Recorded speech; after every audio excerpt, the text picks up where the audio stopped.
This is Meri at the Meri Atelier. Good morning. And this is Thursday, September 3rd. Yeah, I'm up. I'm ready to do some art. It took me several minutes to get all organized this morning, but I think I'm ready. I have several things I want to do. I'm going to put my calendar over here. Penelope, you're going to go over here. I want to work with this. But the very first thing that I want to do is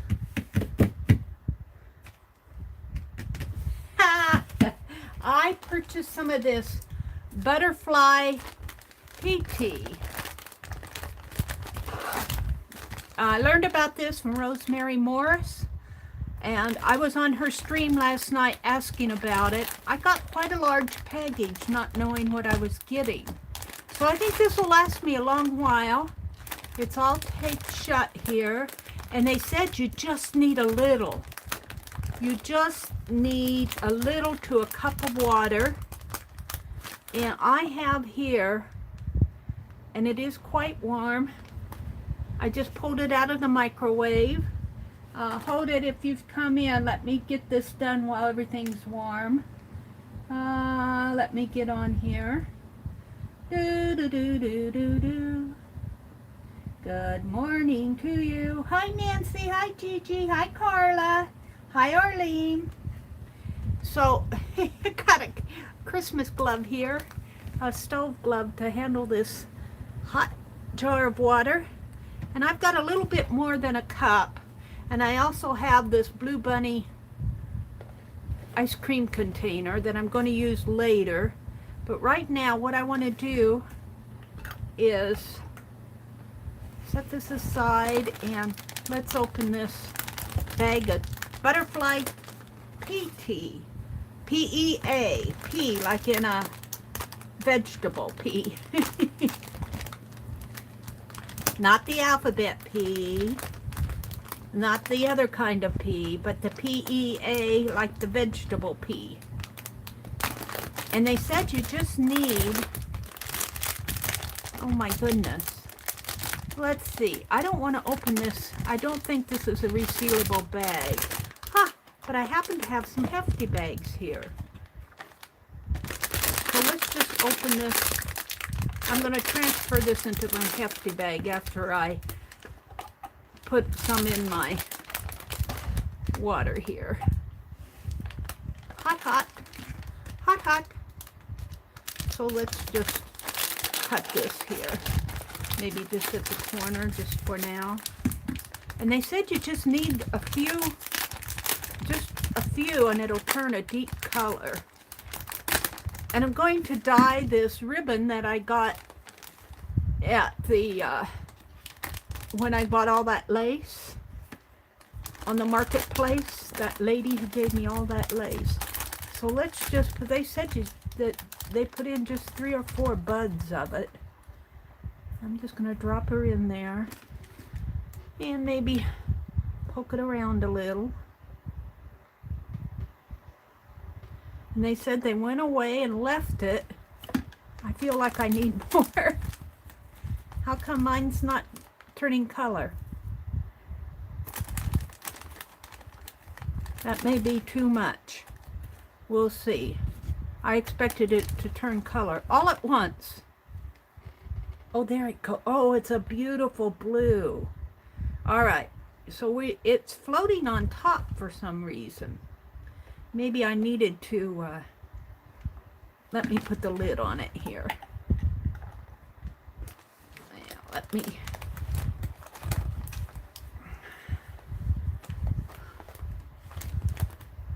tighten the lid. And I'll show you. See, it's already turning a blue color. So I'm just going to put that up. I bought my ice cream container here. And I'm just going to put this aside and let it steep.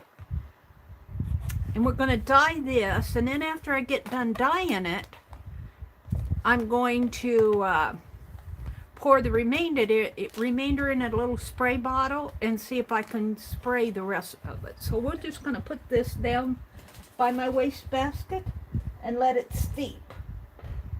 And while that's happening, let's put that butterfly tea in a, boy, I don't even know if it'll all fit in here. This is supposedly a quart size. Seems awful small to me. I think I have a gallon size. I do, right here. Let's put the rest of it in this bag. I like these hefty bags to keep things in. Let me do this and then I'll come out and say good morning. I have several things I want to work on this morning, and I want to do some experiments.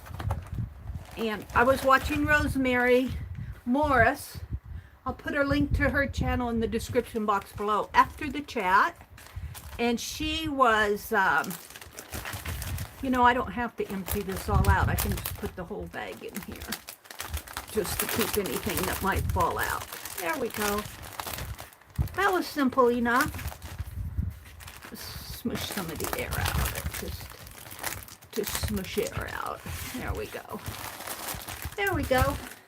We'll be experimenting with that for a long time. Now, let me say good morning to everybody. Good morning. Hi, Rhonda. Hi, Jersey. Hi, Sticky Art Channel. You fell asleep, but I was enjoying Rosemary. I also made me some peppermint tea to drink. Oh, looks like I got a little something on my lid of my cup there. It's okay. Oh, Carla, Sticky Art Channel, Rhonda, good morning, good morning. Hi, Arlene. And Artsy Nancy and Carla. Arlene, if I get, if those results of that butterfly tea, I'll take a little baggie and put some of that butterfly tea in there for you, if you would like to experiment with some. I know you like to do a lot of things with different plants and stuff. You're a plant person. Butterfly tea. I might share some of that because I'm sure that package is more than I need. Hi, Mrs.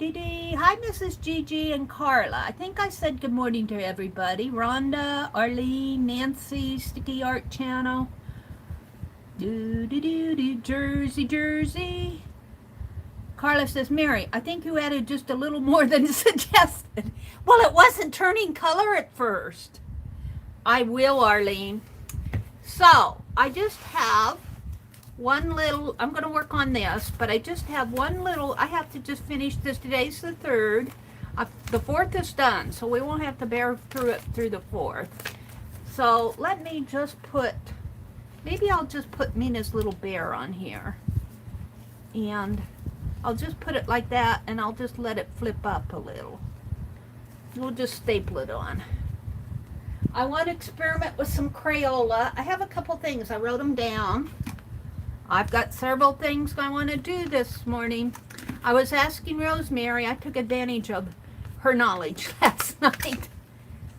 Although I was asking her an encaustic question, and I did take her encaustic class. So I feel like I can ask my teacher questions without taking advantage of her. Let's see. Let's grab a Crayola here and just do a little melted Crayola around here. And it's a kind of an orangey color. Orangey red. More of a red pink, I guess. I just grabbed one. I wasn't sure what I was getting. That works. I call this the Mina Bear. And I got to get that stamp sent off to Mina, but it's not going to happen right away because I've got to get to the post office and get another little box. Priority box. Alrighty.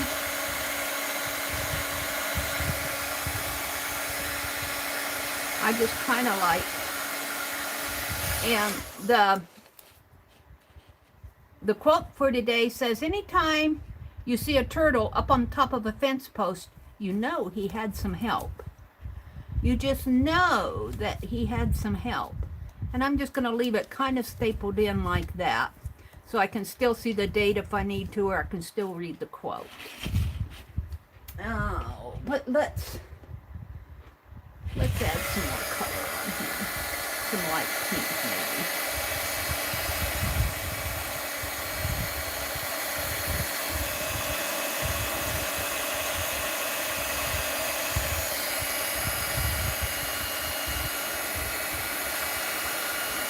There we go.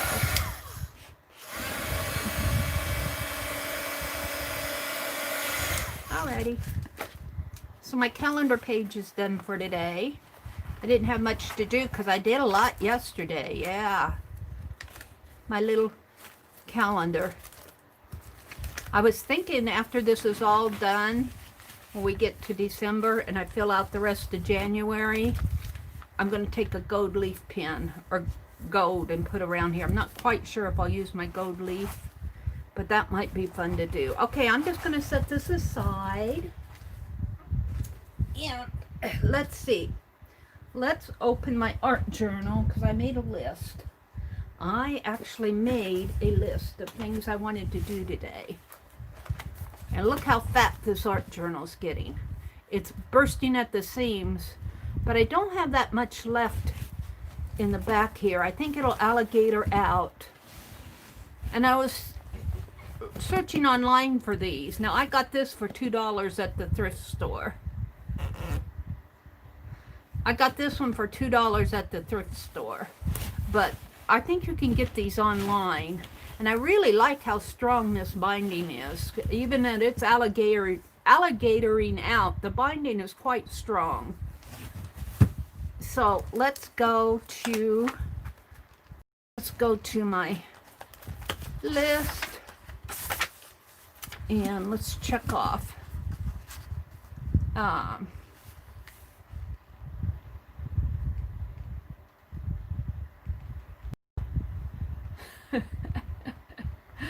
Well, let's check off the altered calendar. I thought, here, calendar. Because I really haven't finished the butterfly tea yet. I just started it. So, I want to play with some melted crayon and glossy accents. And I want to do an encaustic test here. And in order for me to do that, I think I'm going to actually, and this will be the first time I've used this little pan that Rosemary sent in her kit. And I'm not going to use it for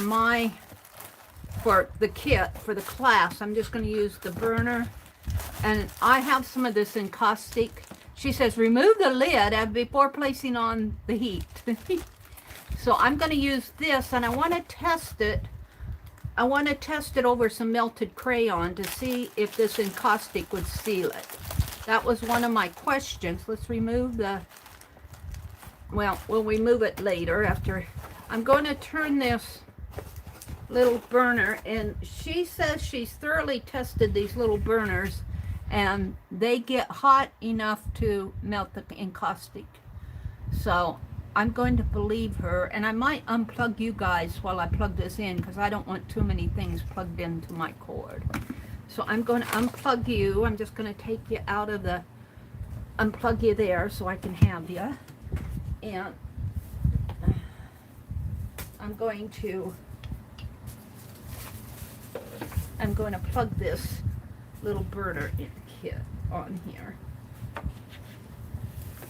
And I'll set it over here to where I won't burn myself, right? And let's see.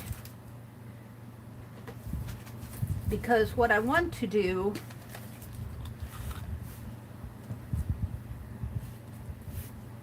let's turn it on. There, it's on. Now, remove the lid. Here, what I want to do is test encaustic over melted crayon. And I was asking her if I could do that, if it would seal my melted crayon, because what she does is I think she melts oil pastel in her encaustic. I believe that's what she does. Now I have more of this, so I'm going to use what she sent in the kit, and I'm just going to set it on the burner and let it do its magic. And we'll set it up here in front of Penelope, and while that's going on, I need some watercolor paper. Because that's what I use for my pet portraits, and they were telling me to use the same type of paper. And let me cut, let's see, put that lid there, move you guys. Where am I going to put you? On the wastebasket. Uh-oh. I don't want to put anybody in timeout though. Hold on. I don't like that menu pop-up. I'll put you over here on my desk. I cut these 8 by 10, these sheets of watercolor paper. So I'm going to cut this 8 by 10, and then I'll have the leftover for my pet portrait.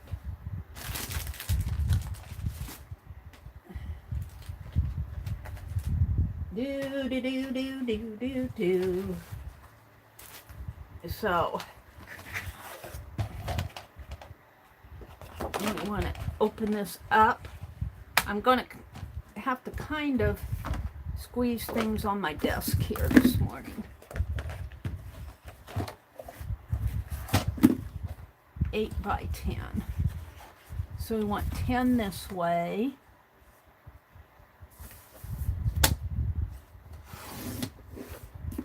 And 8 this way.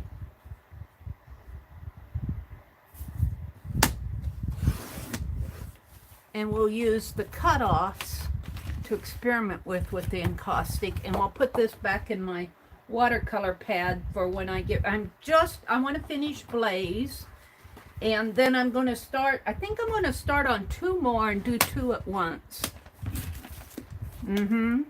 Because I have a couple that I want to work on. So let's get out some crayon. Oh, you wouldn't believe my desk. I have a sheet of wax paper from the other day when I was using it for those napkins. So let's put that there. Let's just throw these on top here to weight it down. Alright. What are you guys seeing? Where'd I put you guys? Are you seeing everything? Yeah, I think you are. Might have to be up just a little. Or maybe I could turn my camera. This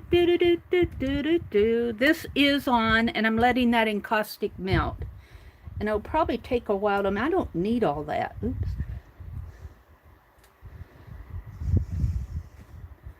I don't know what, oh, there it is.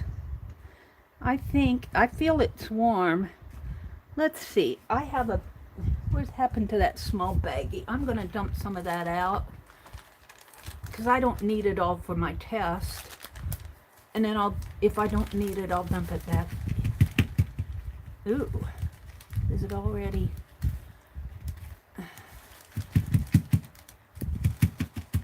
Melting here on the bottom. There we go. It's already starting to melt. We'll just put it back in the pan. And let it do its thing over there. Oh, I got some on the bottom. Which means I have a little on the burner. Is it all off? Yep.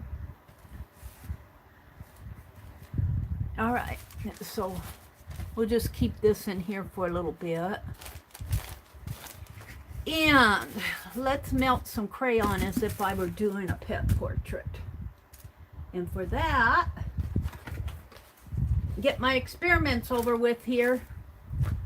We'll just use these jumbo crayons that I haven't torn the papers off. I should do all that this morning too. Let's just tear all the papers off of these and put them back in the box as long as I'm waiting for the wax to melt. And we'll have that done. Jumbo crayons. I think I got these several weeks ago when I was still shopping at Walmart. You guys would be so proud of me yesterday. I bypassed Walmart. I said, I'm not going in there because I'll spend all my money. So I went to Goodwill. And I didn't buy much at Goodwill. I'll show you what I got at Goodwill. But you know where I spent my money was at Hobby Lobby. What am I doing here? Hobby Lobby had Tim Holtz stuff on sale. 40% off.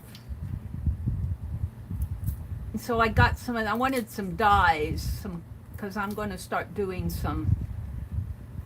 And I found one. I wanted ones with words, and they didn't have too many with words, and most of them said happy birthday. And I wanted more than just, I have one that says hello.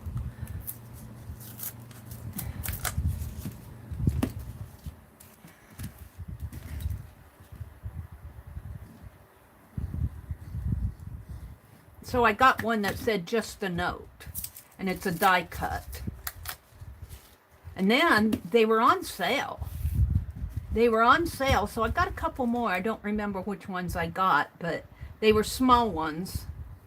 Usually your die cuts can run all the way from $8 to $30, and these I got from around $3 to $5. I didn't pay a lot for them. I can't pay a lot for that stuff. I got 3 or 4 of them. Smaller ones. But that's all I need.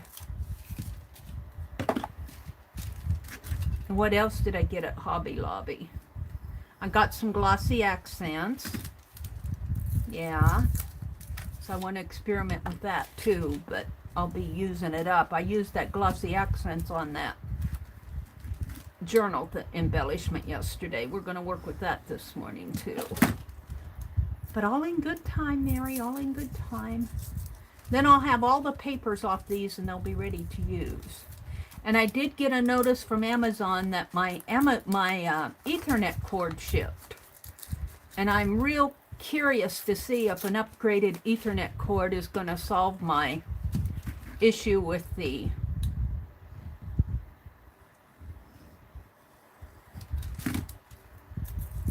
buffering, my slow internet on the Ethernet. Wi-Fi is not too bad. Okay, I got all these extra Crayola wrappers here.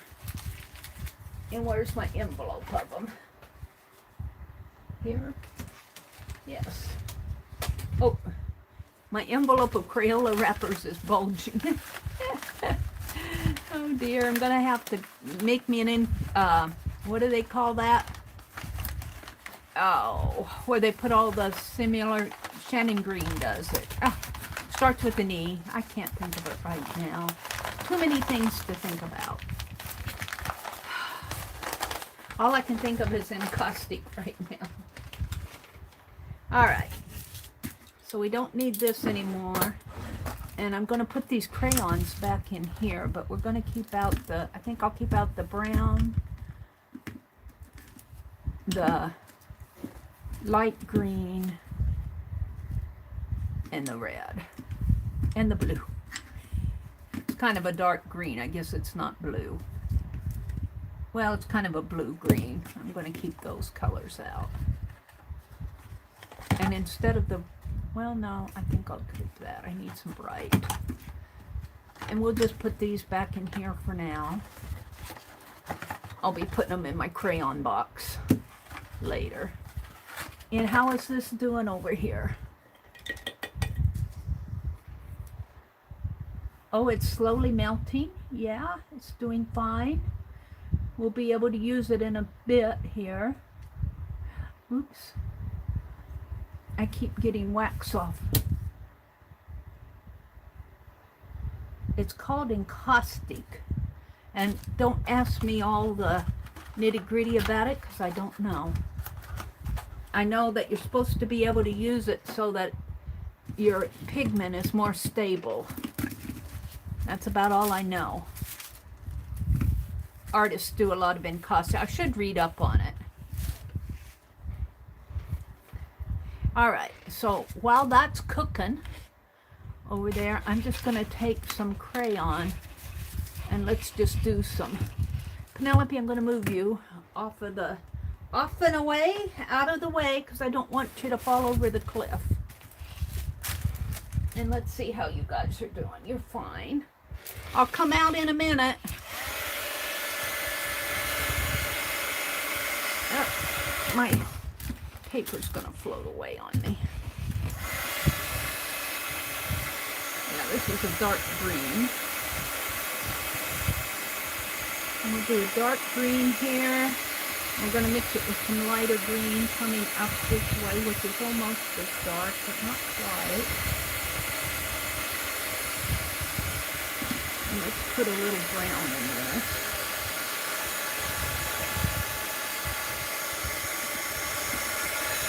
And what I want to know here is my test, or what I'm testing is, will the encaustic applied over this seal it?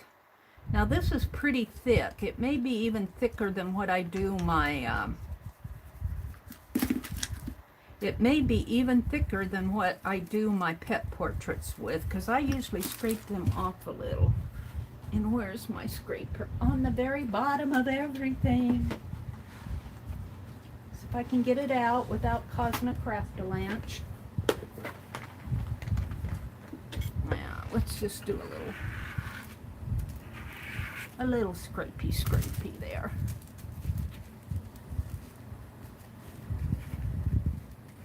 Now that didn't melt too good.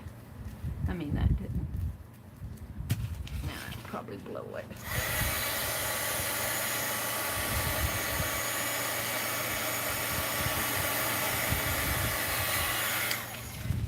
Let's see if I can't get another. Let's go for some red here.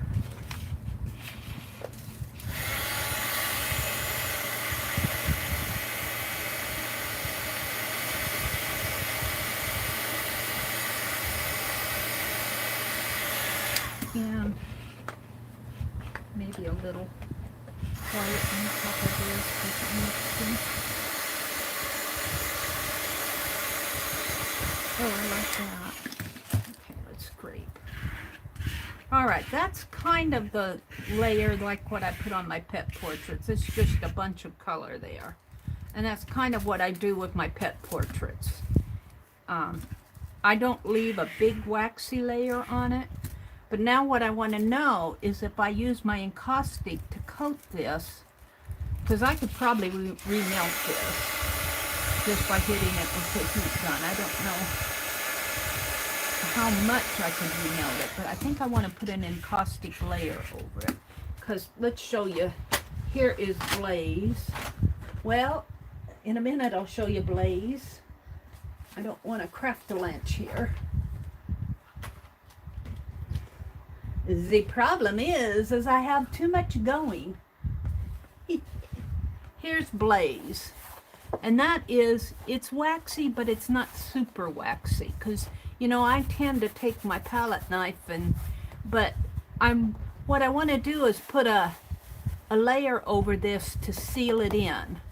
And I didn't have that encaustic available on my other pet portraits, but I think they'll be okay. But I'm going to start trying to seal. Now I'm not going to seal him, I'm going to seal this. And it is getting juicier over there. Let's put my heat gun back. Let's take even my palette knife here and kind of stir up my encaustic a little. And what Rosemary does is she has these little pans. Can you guys see this? Let me see what you guys can see. Now might be a good time to chat with you while this rest of that is melting.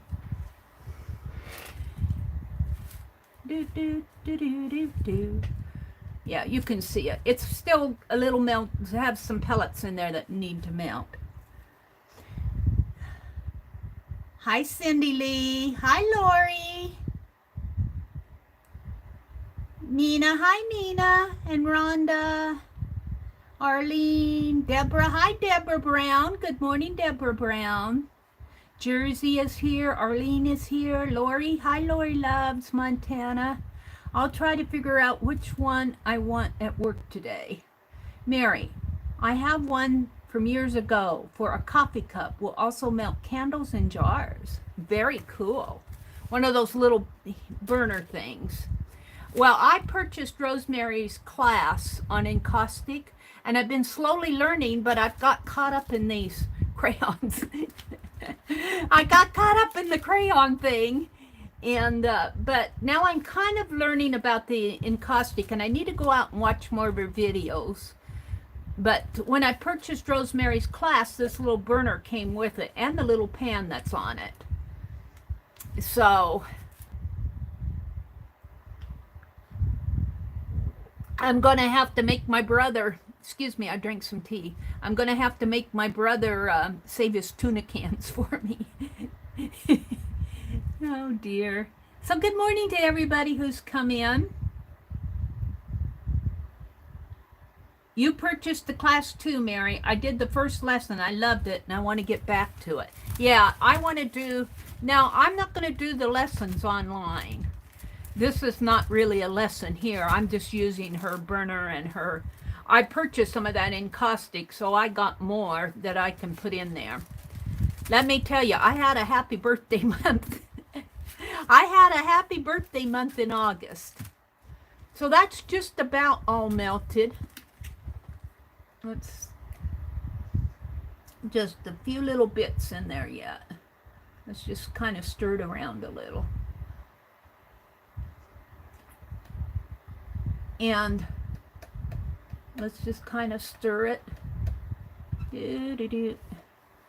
All the teeny little bits. And I can melt it off of my palette knife here when I'm done. I think. I hope. With my heat gun. Alrighty. So she, in that, along with her burner and her little pan with encaustic, she sent one of these little, you see these little brushes. And I guess she recommends using these brushes. They're not expensive. This is just a 1-inch. And it is taped down good.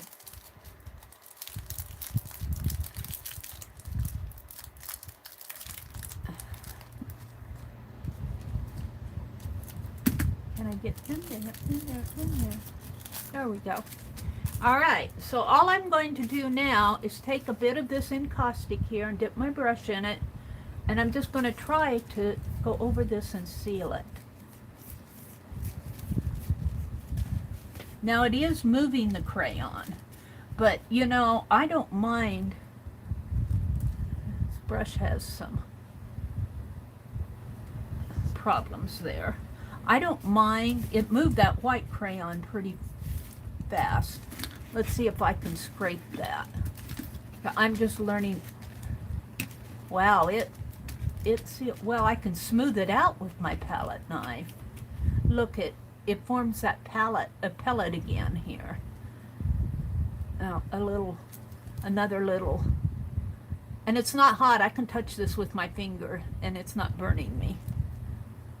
And I can do the same here on the back, but I might have to melt that, clean my palette knife off with a, let's just pull this off and make a little bead that I'll put back in there. And I don't mind if it's discolored a little from the, but okay, it kind of moved the, and I may not need that much because it looks very opaque, but I have that white crayon on there too. So let's, wow, it really makes it, it's really glue. It's like glue almost. A stickiness to it. Let's see what it did to my brush. Wow. Huh. All right, we're going to try this on the other side because I'm not going to put that white. I'm just going to use some. I'm going to move you guys out of the way again because I don't want to put the heat gun in your face. Oh, that encaustic is interesting stuff. Let's just try it with So if I use it on a pet portrait, I have to be careful because it did kind of smear that white over where I didn't want it here, but it made a nice, I'm going to try it on the back. Now as I heat the back, it might stick it to my wax paper, and I'm aware of that, so we'll see what happens there. Let's just put some orange here. That white was a layer on top, but that's usually how I do that, but I'm not sure I scraped it with white. So there's the orange, and we'll do some brown here. Let's do some orange there, and let's do that green here.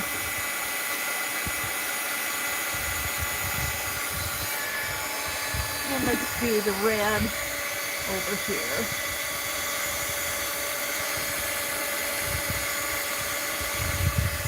And let's do the dark green here. Now I do tend to layer my colors. Let me take this and just scrape, because I do the scrape thing here. I do scrape the crayon off of my, when I'm working, I do this to get the top, and then I leave what I say is the pigment, or what I think is the pigment. So I do this quite a bit. All right. Let's see if I can clean my palette knife off a little with this. Oh, yeah.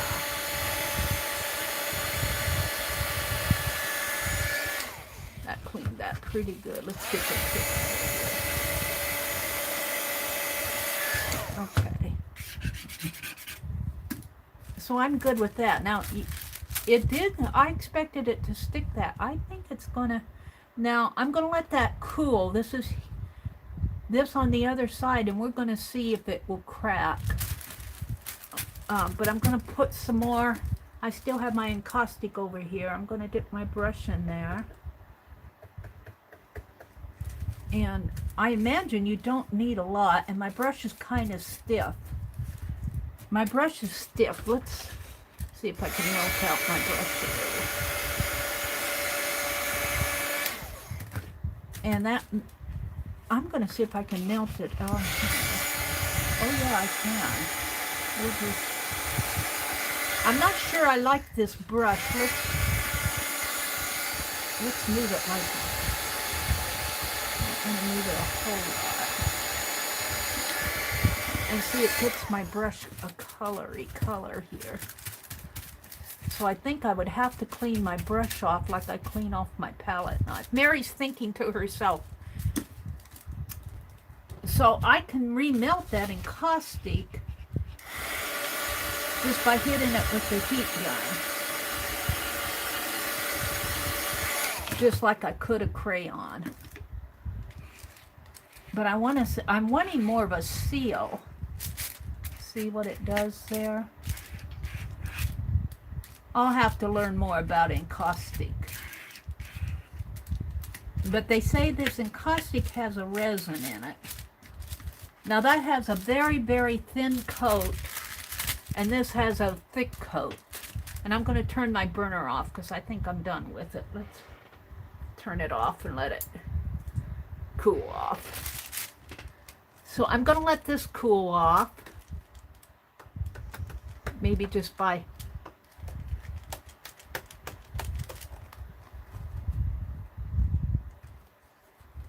this has a thin coat, and I can feel how smooth it is. And this has a thick coat, and I would think that a thick coat would crack. I don't know. We're going to set it over there, and let me clean off my palette knife here.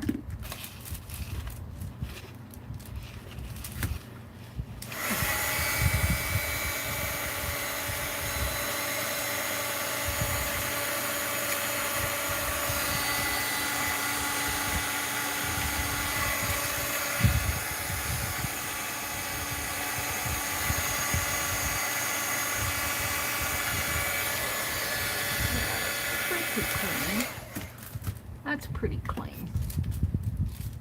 So I'm pretty happy with that. I think. We'll see. That was my test with these big crayons. I put a thin coat on this side and a thick coat. No, a thick coat on this side. This is the first side I did, I think. Yeah, and a thin coat of encaustic on this side. It'll also be interesting to see how fast that cools down. And of course, I've already messed up my desktop, so if I work with fabric or something on there, I might have to put a paper down. So let's put my crayons back in their box. Where was that, Mary? It's right here, Mary. Don't fret. Let's see. See, I have little tools out. Tomorrow I'll get out we disassembled the typewriter. It's all taken apart now. Let's see, I'm going to put these over here on my cart. And it's all ready to show you guys what it's like now.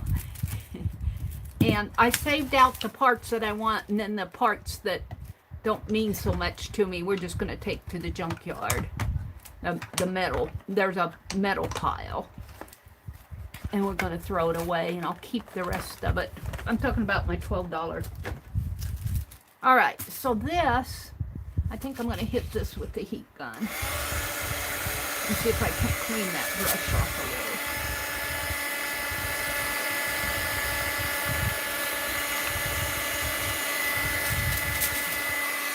It's awfully stiff. Let's get some, as if I have scratch paper around here. Let's see if I can melt some of this off on here without burning the bristles, so that I can use it again without too much trouble.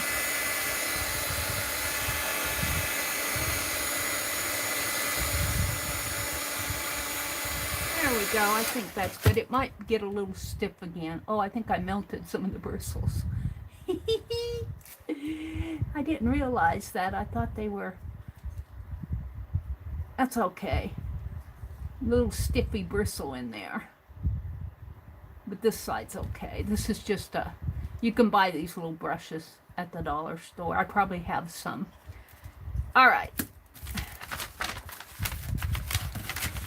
So, I think I'm done with my encaustic experiment, and except for testing, seeing if this will crack. I'm going to let it give a 10 or 15 minutes to cool off.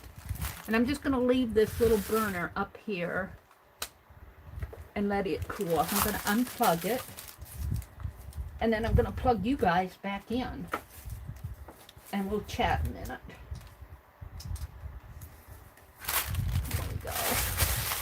And let's take this little bit cleaner wax paper here and put down over this, because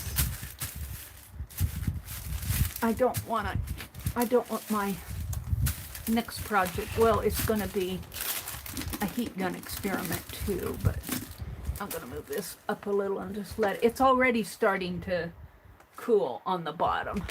It's already starting to get solid. I can see it. So I have a lot to learn yet about encaustic. I'm just learning.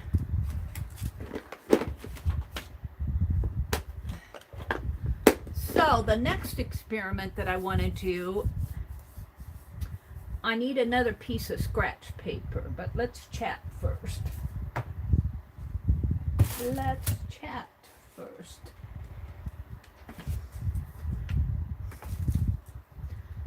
Put my heat gun up there, put that there. This goes back in the kit after that all cools off. All right, hold the phone. See, I don't like how that menu pops up so fast. And then if you bump those keys, I have the potential of... I made Carla a mod the other day. That was okay, but good thing I didn't put her in timeout, huh? And I don't mind it bumping up so much if it wouldn't if it would give me a warning before it does something. All right, I need to scoot closer to the desk. Now, let's see what you all are saying to me out there. Deborah says, Meri, don't you think your Meri mug would be good advertisement for your channel, more appropriate than a unicorn? Tell you what, if you get Penelope's pick off your desk,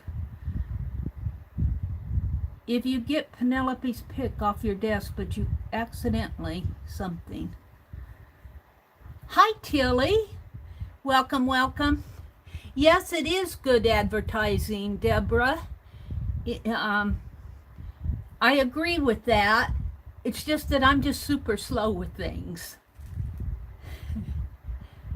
If you get Penelope's pick off your desk, but you accidentally, the rest of your post didn't come through. Your comment didn't come through, Deborah.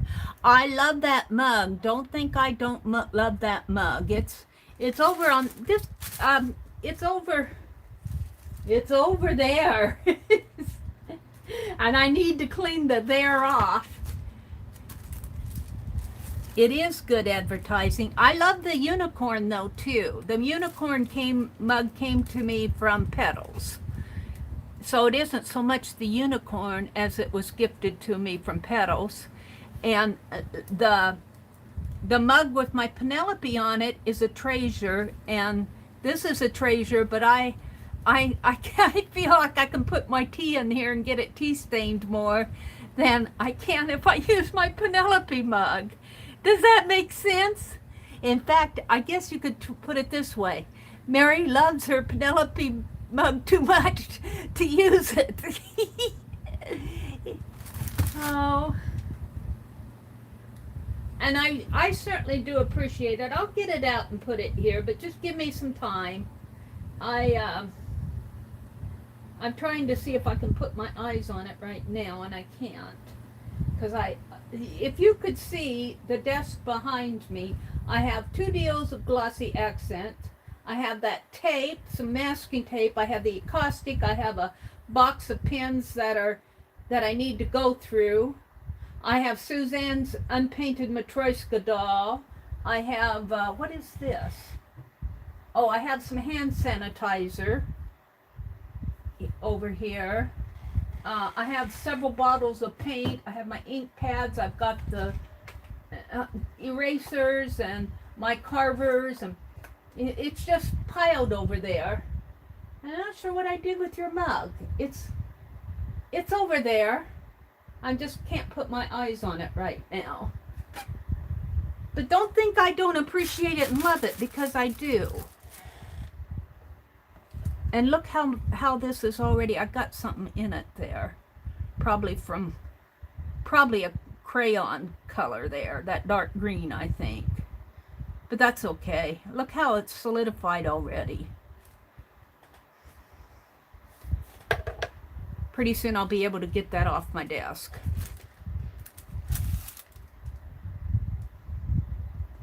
Jersey says she understands. Hi, Meri, too. Good welcome, Meri.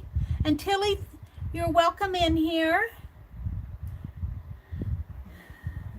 Rhonda says, I've never done encaustic, but here's Rosemary's channel. Thank you, Arlene, for dropping a link to Rosemary's channel.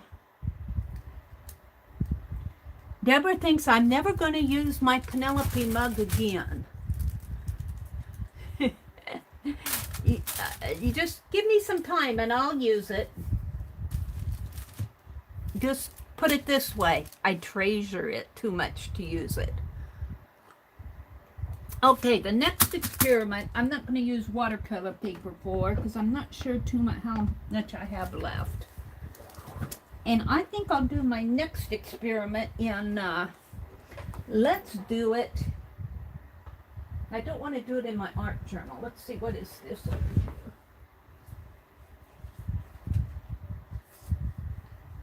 here? Let's do it in this. We could do it in 2 places. I got a piece of cardboard here. We'll try it in 2 places here. I'm going to try it in my Dee Dee's Crack-a-Lackin' journal and on the cardboard, and I'll try it on the cardboard first. And let's see, maybe I'll use the rest of this glossy accent so I can throw it out, but I'll probably need more. I'll probably need more.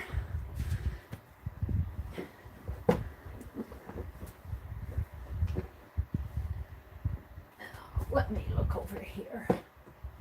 See if I can put my eyes on that mug. Here it is.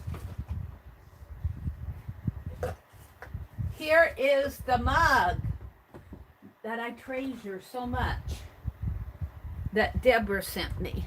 That she says, Mary, you need to start using it. It's good advertising. And it really is.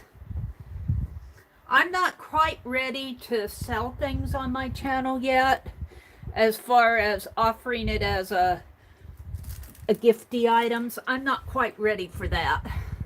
But Deborah gifted me this wonderful mug, and I just treasure it. Too much to use it. So, thank you so much. I have it, I put it over on my desk behind me when I find a spot for it. I need to find more spots in this room.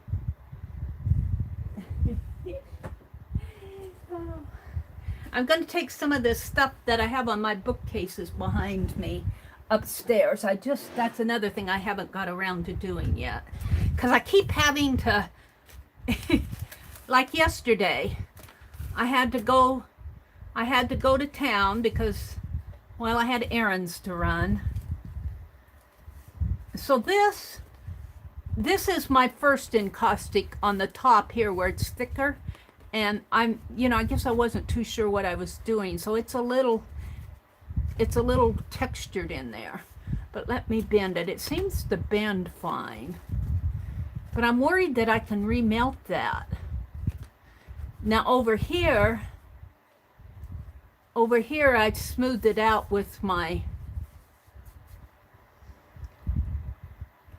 I'm worried that I can remelt this. I'm going to have to learn more about that. I'm going to have to read up on encaustic. But I did put a layer over this. But the point of this is it didn't seem, now it moved my, I had green and kind of a light green and kind of a dark green over that and an orange and a red. This was my first test. And then I put a white crayon on top of my green and kind of tried to blend it in. And that worked, but when I put the encaustic on there, it melted the crayon and moved it across everything. So I would have to be careful with that if I do it. On this, I put my colors on and I did not layer my colors. I kind of blended them a little at the ends. But, and then I scraped the wax off good, and then I put a thin coat of encaustic over that. But I'm still kind of concerned that, just like crayon, if it got hot, that it would melt again. But anything that gets too hot will melt. I mean, this is kind of, I want it to be kind of more like a varnish, but I think a varnish would, if you got it too hot, would remelt too. I don't know. I'm still learning. Let's see what y'all are saying here. Deborah, good morning, Rhonda, she says. Jersey says, me too, Rhonda. I have 2 on my desk with paintbrushes that were my daughter's. Mary, can you color the encaustic? I don't know if it comes in colors, but your answer to is, can you color it? The answer is yes. It can be. I'm going to get this speck out of here. I don't like it in there. Let's get that speck in there. I think it's just Crayola. We'll get rid of that. It looks yucky in there. There, now it's just a little dent in there where the pan is. See if I can smooth that out. There we go. I think, yes, to answer your question, Mina, I think Rosemary colors hers with oil pastel. Now, I don't know for sure, but she mentioned oil pastel when I asked her about crayons. And she said she uses oil pastel. Or she used when she added some color. But she may use other things too.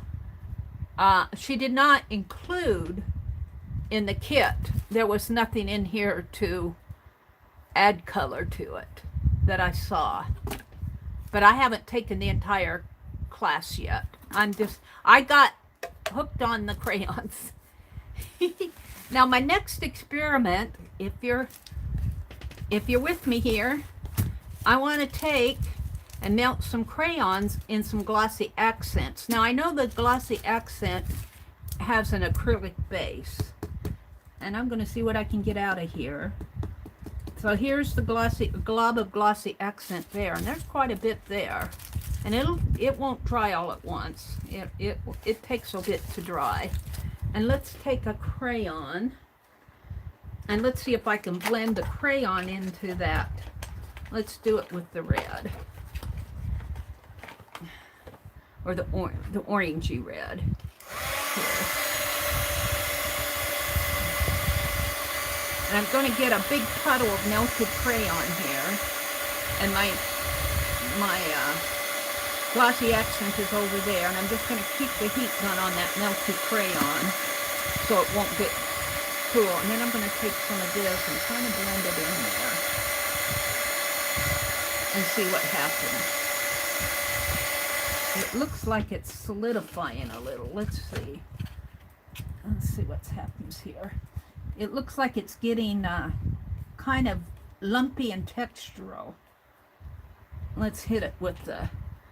I don't think that's going to work too good, but let's keep blending it. And it may be soaking into my cardboard a little. And it's very lightly coloring the... But what I'm afraid here is that I'm heat drying the, rather than melting it. I think I'm drying it, the glossy accent. So I'm not sure this is such a good idea. And of course I'm doing it on cardboard too. Let's take a little of this. Oh, let's smear it on here. Let's smear it right here and see what happens. So as far as crayon in the glossy accent, I don't think it's such a great idea. It's very lumpy. But I wanted to know what would happen, and that's how you find out with these things. It's very lumpy in there. I guess for certain applications, if you wanted a lumpy textural effect, but you might as well use your lumpy crayon. Now, can I get it off of my knife? That's the other story. So I'm going to say that was a fun experiment, but it's probably nothing I would use in my art. Let's see if I can melt this off. It does melt off of my palette knife, which is good.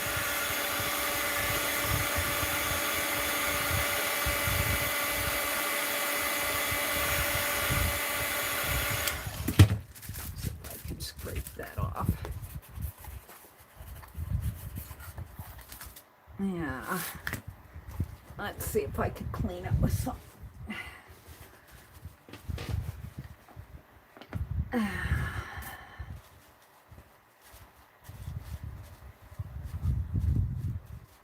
That glossy accent is more of a glue.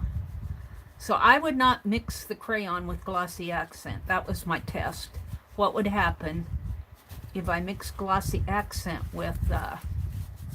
in fact, I don't think I like glossy accent on my palette knife either. Let's see if I can get it cleaned off.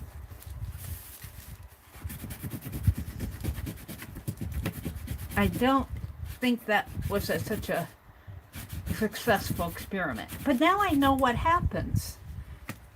Now I know what happens when you try this stuff. Now, what if I took some watercolor or another like chalk and tried to mix it in the glossy accent? I'm not sure it would dissolve. It might, but would it dissolve by the time the glossy accent dried? Let's put just a little bit more hand sanitizer on this and see if I can get it a little cleaner. I like my blade to be clean. My handle, not so much. My handle is all messy. The blade, clean as a whistle. Well, not quite, if you don't whistle up here.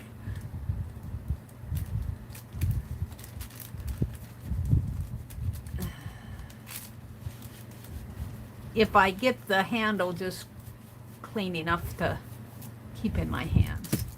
So my conclusion here was glossy accent and crayon, no. The encaustic thick stuff, I think I can remelt that encaustic. Let's try it.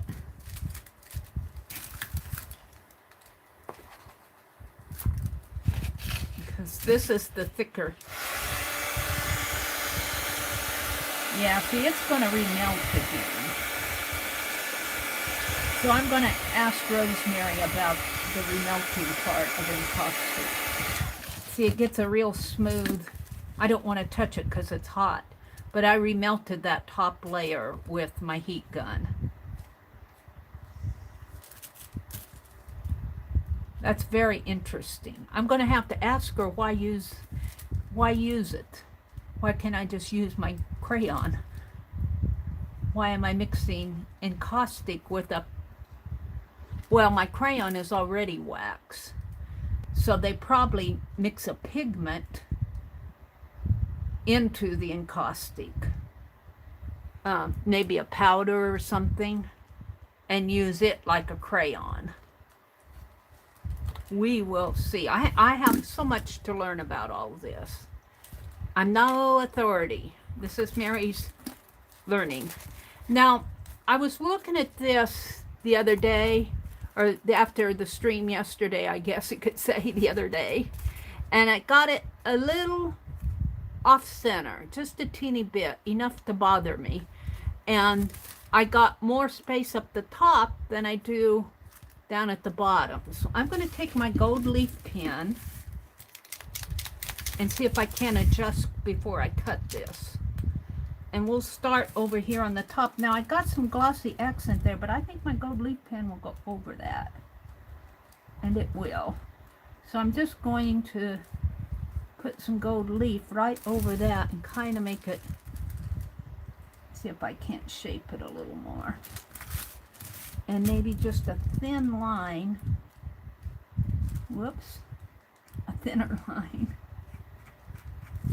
here, and I'll cut that a little thinner hopefully, and let's do a little more over here. I'm a little bit happier with the spacing on this. Let's see if I can curve this a little bit more. There. And then when I cut this out, I'll trim, well, I could make this wider over here. Let's do that.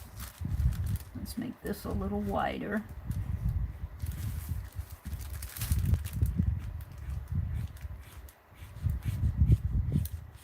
To match the width on this side.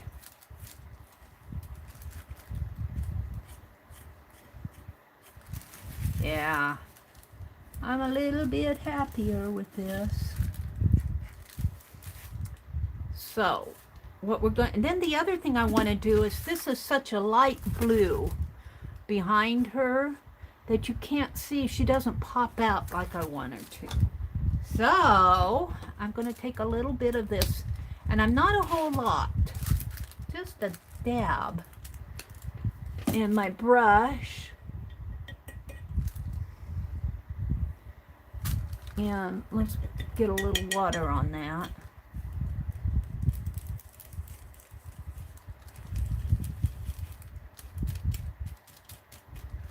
And let's see if I can't, just around where that light blue is. Now this is an acrylic paint that I'm using.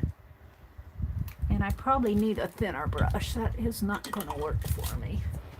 Let's get a crafty brush out here.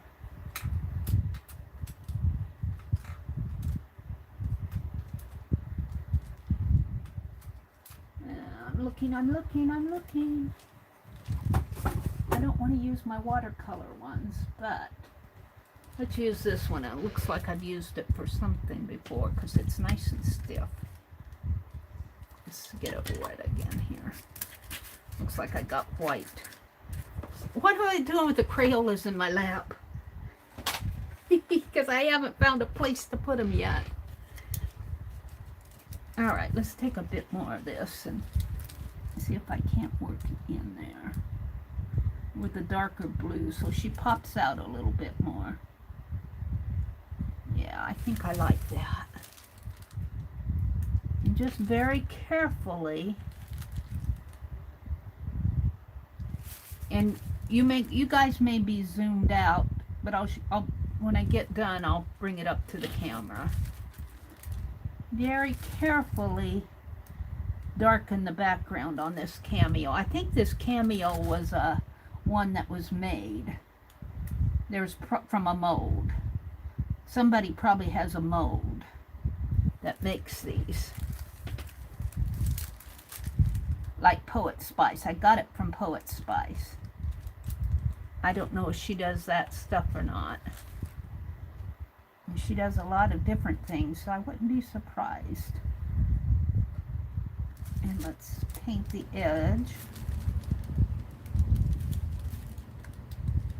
Yes. And let's paint the edge up here.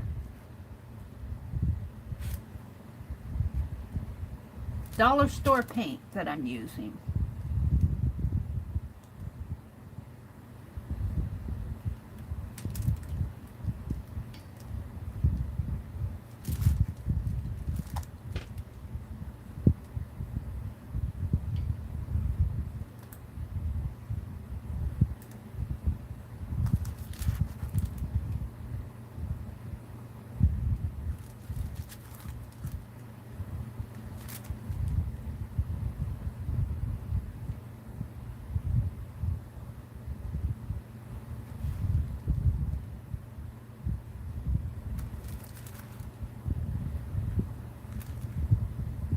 Alright, I think I'm happy with that. Let's wash out my brush. Swipe off that paint, just so I don't put my hand in it.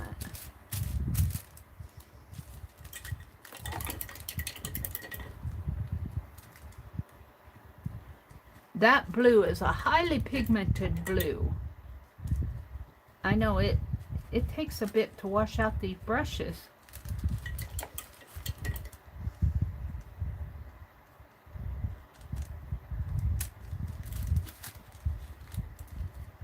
Alright, throw that away. Now I'm going to take my scissors and Susan's strong scissors, and I'm going to cut this out.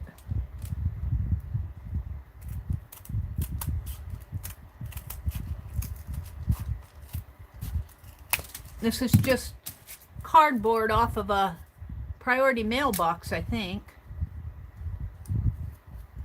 And I'm just going to cut it on the edges here first, on the sides.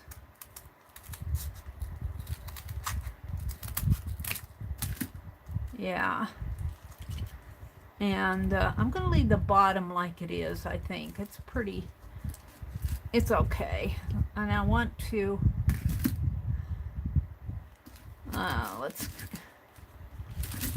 I'm not sure I'm happy with the curve here. I should have used a protractor or something, but I'm not that particular. Let's just put some more. Yeah, a little bit happier with it. And we're just going to round off the curves. I could do that with my crocodile, but it's not that. We'll just do it like this. Like that, and like that. There we go. Now I'm gonna toss these. I should probably use them for clusters or something. Let's save them.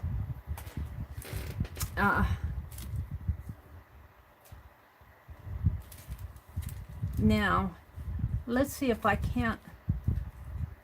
It's got some wax paper on the back when I did my glossy accents.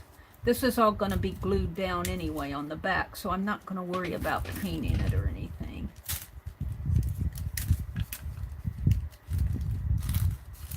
I just want to put some gold maybe along the edge. I'm going to try it.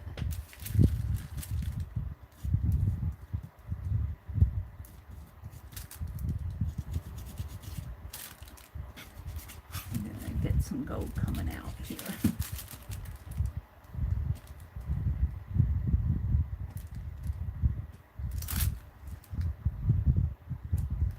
Come on.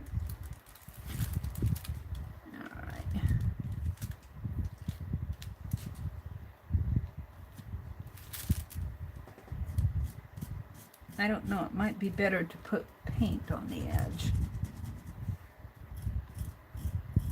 Oh, I guess it's going now. I'm not too particular.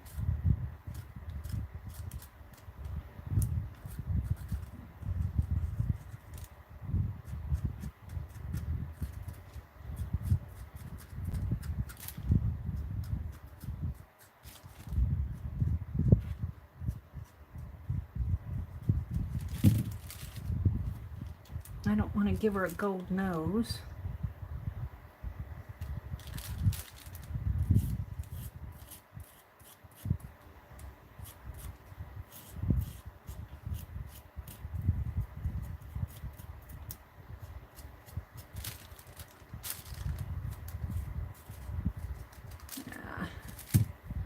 Alrighty, I think I'm happy with that.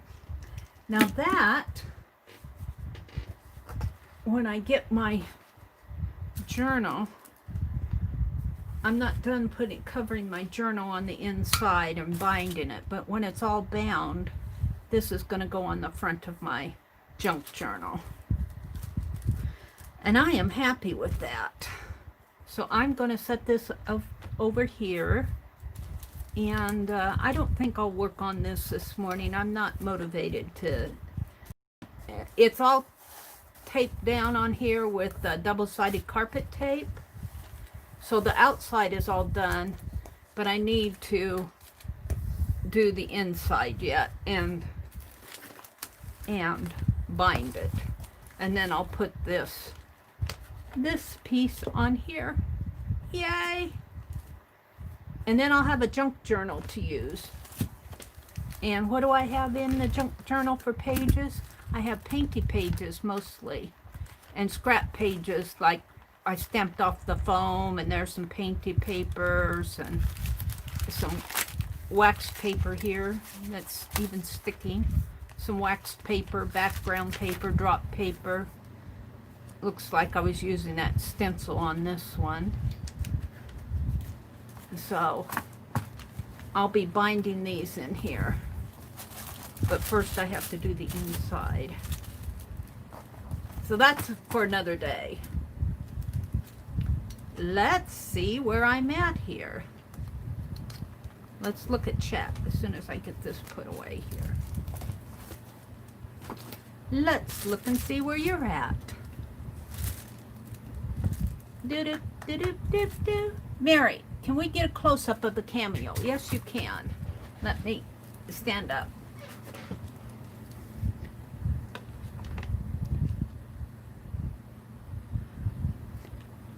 How is that? With my hand in the way here. I can't see what I'm showing you because I've got my camera on the clamp and the clamp's in my way. So there you go. And this is just acrylic paint. I darkened that background with acrylic paint so she'd pop out a little bit more. And then there's gold edge. All of this around the edge is a shiny gold.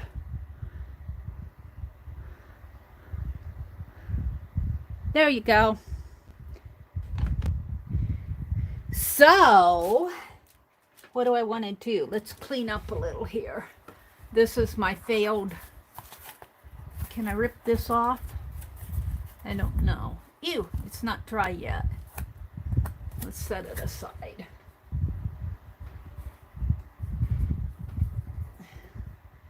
Where did I put the lid? Let's put this stuff away. Back in the encaustic kit. There's some pellets on here. I think they're all on the inside. Those encaustic pellets, I'm going to have to learn now more about encaustic. So we'll just put the lid back on there. My little heater, hot plate. It's got a little plastic on there, but I think that'll melt off. That's all cool. I can touch it with no problem. I'm going to put it back in the kit.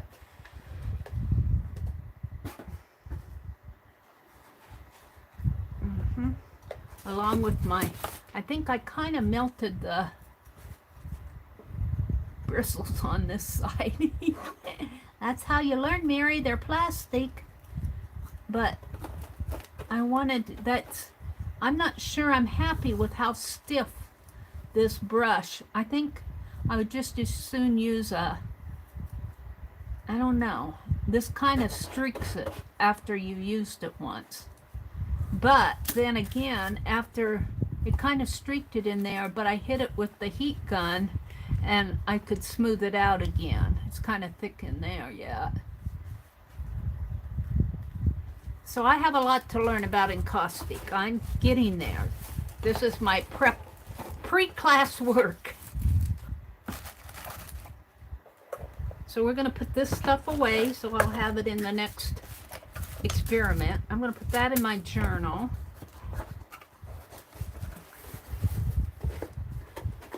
I should cover this. I should cover this and make it actually the little kit where I keep my burner and all my encaustic stuff. Not the crayons, the real encaustic stuff. So we're done with that experiment, but let's get out the, let's see what's happening with this. We're not done experimenting yet. Look at how dark blue that is. Ooh, I might have needed to bring in some gloves. Look how beautiful that is. Wow, that is pretty stuff. Now they told me to take some water because I was asking them if I could put it in a spritzer and spray it.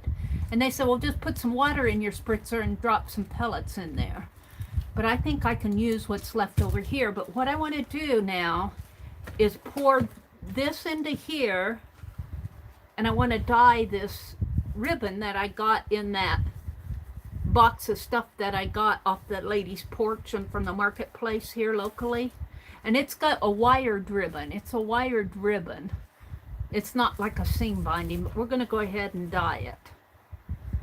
So I think what I'll do is put this in. No, I think I'll put this in first. Pellets and all. And it's warm, but it's just warm to the touch. And see, the pellets are on the top. Ooh, look at that pretty blue. Ooh, I'm impatient. Let's take some of that. Oh, Meri's impatient. Let's take one of my empty spray bottles and put some in here to experiment with. Yeah, let me stand up here because I think I have more than enough, and I'll just put my bottle in there and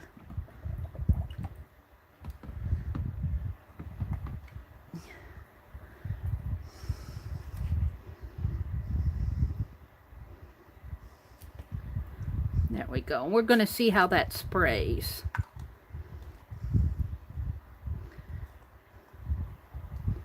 Doesn't seem to dye my hand. And then we're going to take this ribbon and just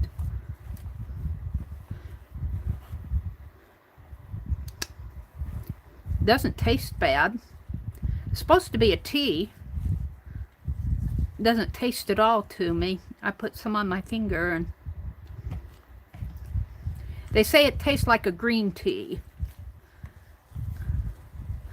And who knows, this ribbon might have a little, I don't know what on it that would repel it. So I got enough. I got some fabric over there. I'm going to tuck some fabric in there too. I'm not sure it's going to, it might. I'm not sure it's going to soak onto that ribbon. But let's just let it soak. We'll let it soak. This might be a coated ribbon. Coated in the fact that it might repel the dye. I don't know what I'm doing. I just thought it might be a fun... Coated in the fact that it's not a true fabric. It might be a plastic. We'll let it soak. But I also have, now that's not dye, that's crayon, paint there. Let's take some fabric. I have a little fabric square over here someplace. Over here. Now I asked Rosemary if she put vinegar or anything in it. And both Rosemary and Susan said, no! Oh, everything's going to fall if I don't catch it here. Everything meaning Penelope. Come on, Penelope, you're not going to fall. There we go. Oh, that's pattern paper. I don't have, my fabric I have is that fabric that I use for that beat. So, and I did not wash this, but I'm gonna, it's not that color. It's kind of discolored. It's got some beet juice on it. It's discolored more over here. I did not wash this out after I tucked it in the beet juice.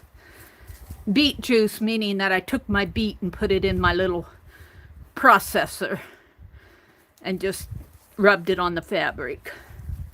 But I'm going to use this. And we will use Susan's fabric scissors to cut off a piece here. Maybe I'll just tear some strips. Let's tear some strips. Maybe about 2-inch strips here. Ooh, it is turning color. It just needs to soak more. And we'll just tuck some fabric in there too.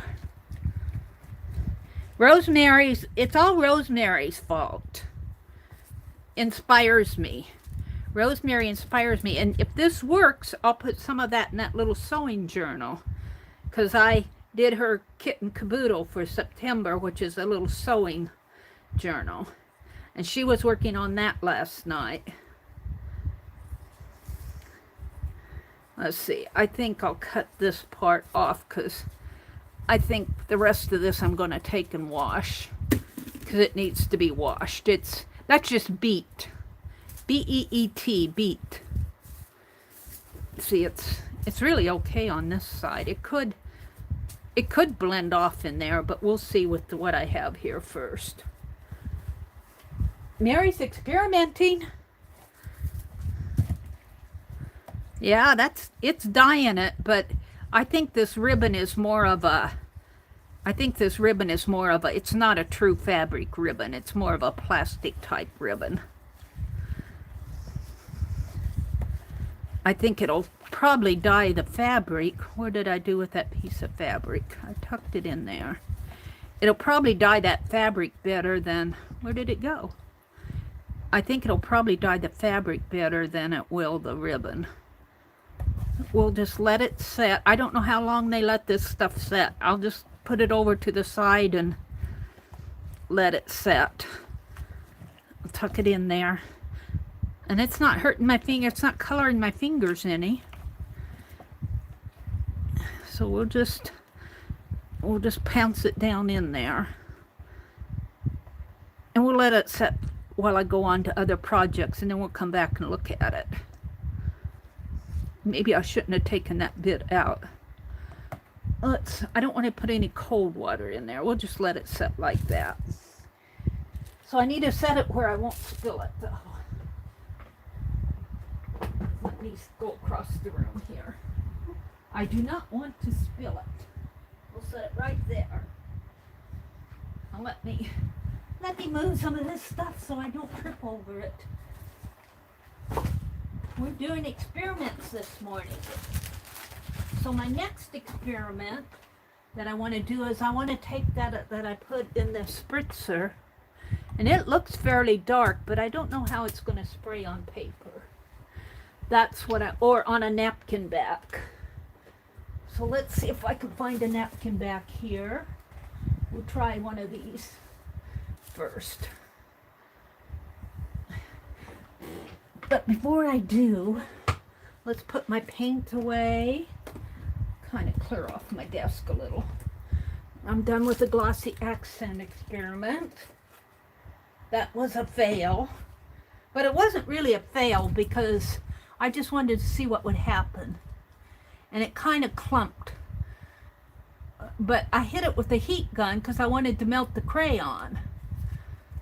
But when I took the melted crayon and mixed it with the glossy accent, it kind of clumped it. It's not a bad effect, to tell you the truth. If you were doing a mixed media, that might be a fun mixed media effect with all the texture in there. Let me hold it up closer so you guys can see it. See, it kind of clumped my crayon. But I was hitting the crayon with the heat gun, but while I mixed the hot wax with the glossy accent, it clumped it up. I find that very interesting. If you need texture, that glossy accent mix might work, yeah. And this is the thick side of the encaustic piece. And then this is the thin side. I think I prefer the thin side, which means that I put a real thin coat of encaustic over it. This, I kind of put a thick coat on it. And it doesn't seem to be, I can bend it without cracking it. And it didn't seem to crack my crayon any. But I'm really afraid over here, I had layered white crayon over this. And when I put that encaustic on it, you can kind of tell right in there, it moved the crayon in ways that I didn't want it to. So that would be something I would need to be careful of, because that's a hot waxy stuff. But I need to learn a lot more about encaustic. I'm going to do some reading. Let's get this pickle jar off, because I'm done with it for now. I might pour the rest of that dye back in there after I'm done. Let's take and see what happens if I open up I'm going to move you guys so you don't get spray in your face. Let's move my little embellishment piece so she doesn't get spray in her face. And let's open up a napkin here. And what can I put on there? I guess I don't care if see, this is why I don't use my good mug. There's paint along there, and I'm getting ready to spray. Well, this is a good mug, but this is let's call this my everyday mug. This is why I don't want to use the one with the Meri Atelier on it, because I get stuff messy. All right, we're going to spritz some of this Butterfly Pea Tea on this. Now don't ignore this over here, because that's paint.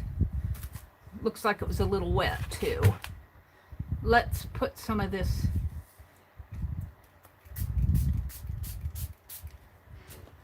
And it doesn't look like, well, yeah, I guess when I put yeah, I guess it is. I have to put a lot on there, though, for it to dye it. Let's try it over here where I know it's white, because I had that paint up there. Let's try it. I have to find where the spritzer is. Here. Yeah. So I have to put a lot on it. It is not like it's not going to be like a spray with pigment in it. It's dye in it, a light color. We're going to hit it with the heat gun after I get done here. And we'll see what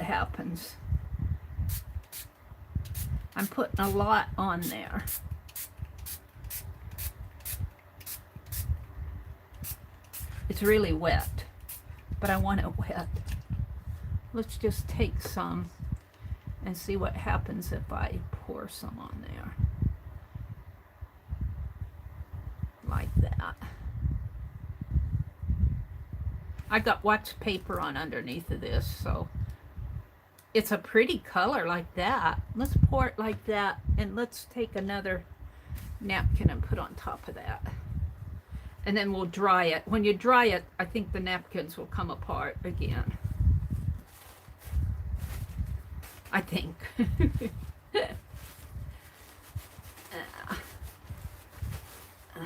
Oops, I tore it.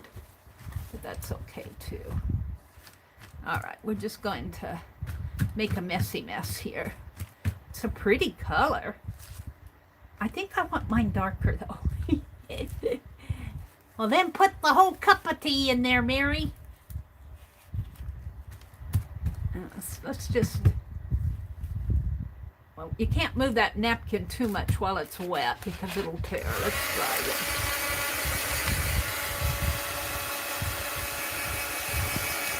And I'm not sure. I thought I could separate it after I dried it, but I'm not too sure after I crumbled it up here. We might just have a double trouble napkin here. I'm not sure I can separate the layers. I like that area.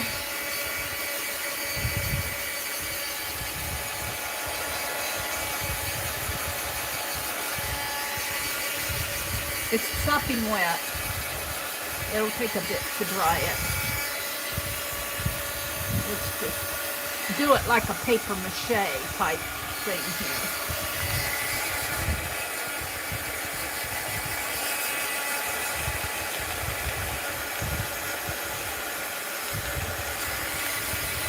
I could just set it aside.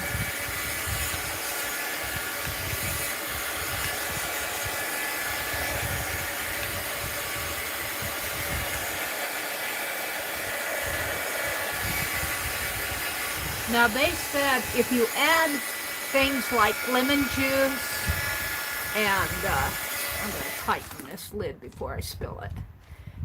If you add things, because I was asking her what would happen if I added vinegar to this, because usually when you dye stuff like your embroidery thread, I did a lot of needlework, and we would buy sometimes embroidery floss that was not color fast. So we would put it in a bath of vinegar and let it set in vinegar and then dry it, let it dry. And that would set the color so the colors wouldn't run. And that was my reasoning for wanting to put vinegar in this. But both Rosemary and Susan said if you put anything in this, like vinegar or lemon juice, you change what they call the pH level, which I don't know a whole lot about, but it will change the color. And they were saying you could play with doing that. They said if you don't want that pretty blue color, then go for it.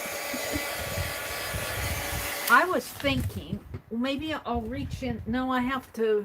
Let's reach. What did I do with them? My bag of. Well, I don't know where I put them right now. I was going to take some pellets and just put on top. But I must have. There they are. Let's reach in here. That is a pretty color. Once I just poured it on there. When I sprayed it on there, it didn't color it too much unless I put a thick layer on it. But I think what I want to try to do is take some out and just maybe well, I should have set it on the bottom is what I should have done. That may not be, but I'm thinking that I can just well, I guess if I were doing, I could put another layer of napkin over this, and I guess this isn't what I want. I'm going to take these up again. I could put some more in here, but I'm running out of warm water, so I'm not gonna, I'll play with this later. I'm gonna put them back in the bag. But they say you don't need too many of these little flowers to get a pretty color.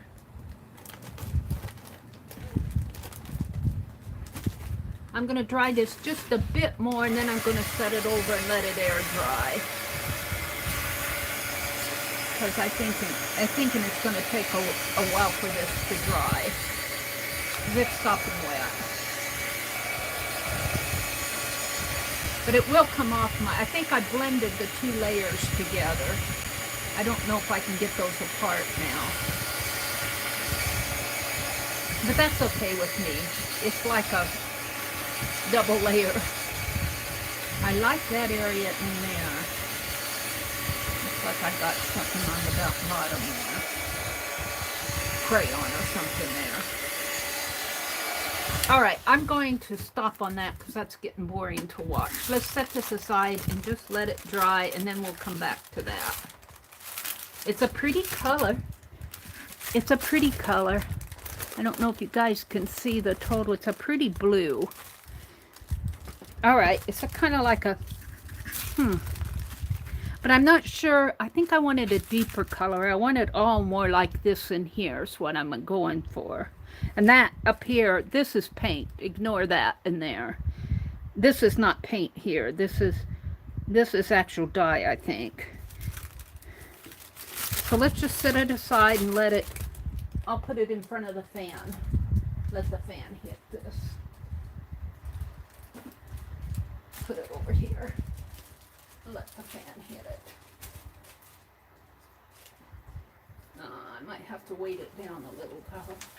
Just put that on top of it. Okay, hold the phone. I'm coming. Whoops. Not everything falls.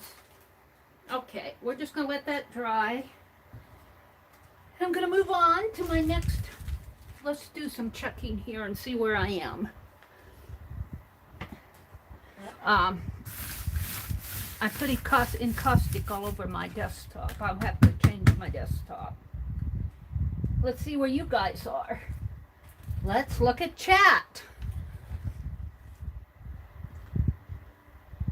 Asher says, Mary, you might have to steep it longer with very hot water to make the color come out. That water came out of the microwave at 3 minutes and 40 seconds right before I came in here. So it was hot water.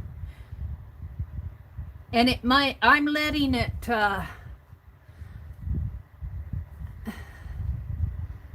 yeah, I might have to let it steep a little longer. But it's steeping over there on the fabric. It's actually steeping over there. I just dipped my fabric in it. We're just letting it soak.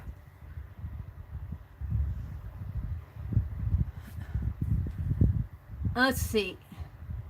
Michael sounds great. I haven't been out of the house since I arrived in June, Cindy says. Candy says, my dentist is my cousin. What did Jersey do? You guys are chatting. Chat scrolling by my screen. Fingers crossed for the dentist. I hope you find something fun at Michael's. So it sounds like Jersey's going to go shopping. Doing okay, Sandy, Jersey says. Back to the dentist today. I'm going to make a stop at Michael's, I think. It would be the first trip to the craft store since February. I went to Hobby Lobby yesterday. First trip to Hobby Lobby since March. And I explained it to, when I checked out, I said, now don't look at what I got because I haven't been here since March.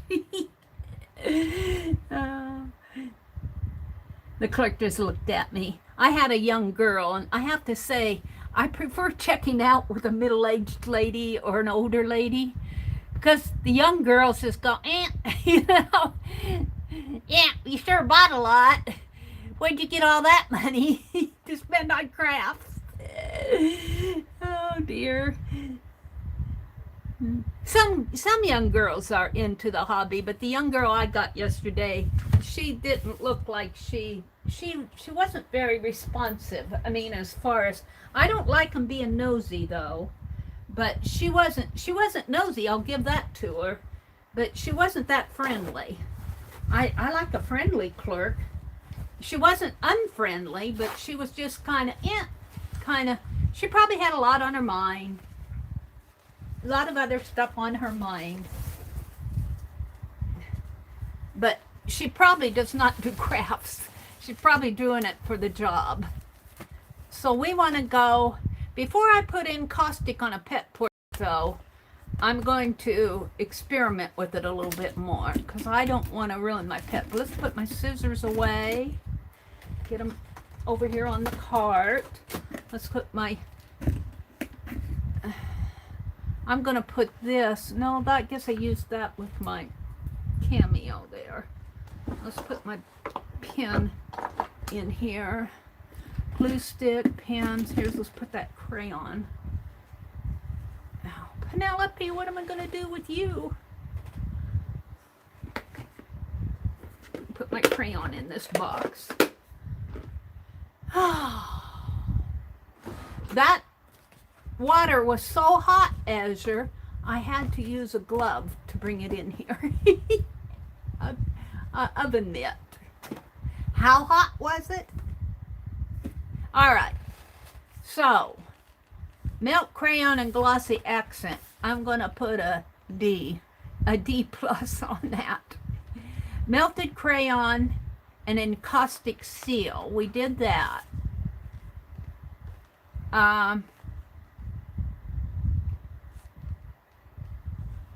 We worked on my calendar.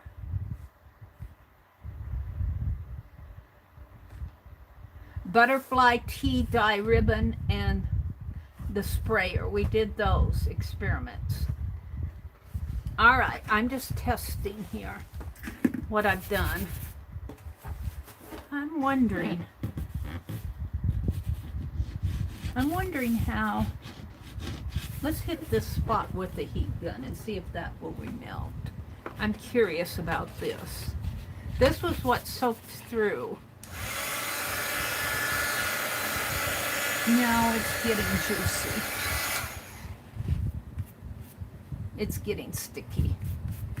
So I don't want to put my book paper on there. Let's put some wax paper down. Hold the phone. I'll put some wax paper over that before I move on. Because I don't want yucky on my next project.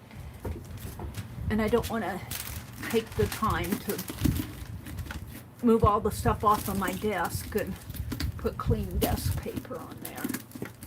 All right. So, Jersey says, hi everyone, I've been organizing and listening this morning. Yay. I was doing some tests this morning. I'm not sure where I want to go next. Oh, we did the cameo. Where do I want to go next? I played with the encaustic. I'm at a stopping point. I could do my faces. I'm ready to do another 29 faces.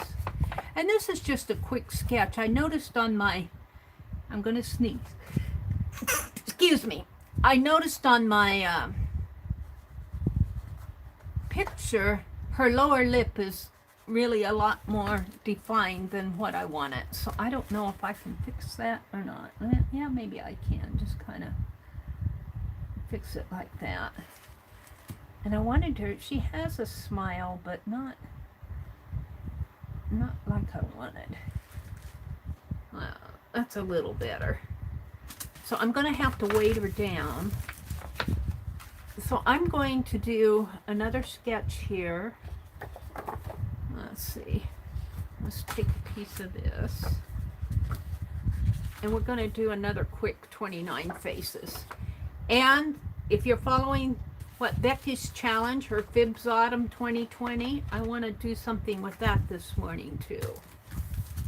So we got plenty of time to things. Hold the phone, I'm looking for stuff here. All right. So this is going to be a quick sketch, and I might, let's get my complexion watercolor out, because I might be doing what I did on that other one and add just a little watercolor at the end. But I sketch them with these water-soluble pens. Is what I'm going to use. I don't need these hefty bags anymore, so oops, they all fell out of the box. Let's put them over there, out of my way so I don't run over them. And I think I'm ready to start. This is not going to take long. Let's see, yesterday I used this to prop up my phone. And that seemed to work pretty good. Yeah. Penelope, I'm going to move you over this way a little. And I need my water pan and my water. All right. And a brush. A brush. Where's my water brush? I'll use this one and this one. All right. So, let's go down here and see chat one more time. Jersey says, thank you, ladies. It's funny how we all appreciate a haul. Yeah. That drawing is awesome. Oh, Jersey, you're nice. Oh, hi, Popo. Did you see my encaustic experiments and my butterfly tea stuff? My butterfly tea is drying. I did put it in a spritzer though, and it seems like when I spritz it, I don't get but I spritzed it on the napkin. Let's try spritzing some of this on paper. Let me get out a piece of paper. That napkin might have absorbed it more than, here, this paper's not punched. Let's try some on. I'm not done experimenting with this, I guess. Let's try, this is Butterfly Pea Tea in this spritzer. I was asking Popo and Rosemary about this yesterday. Oh yeah, I think that napkin absorbs it more than what the paper does. Let's do some more here. Let's hit that with it. Let's put you guys off to the side. Now let me hit this with the heat gun. I think, let's try this. I don't think this paper is absorbing it as much as the napkins drink it up, but I can see this moving as I hit it with the heat gun, and I don't think the paper is drinking it in like the napkin did. So this might give me a better coverage than the napkin. I had to pour it on the napkin to get a good coverage. I think I like this. And of course you can soak your paper, I know that. I'm just experimenting with this as a spray. I know you can put your paper in a tray and pour the tea over it and let it soak in.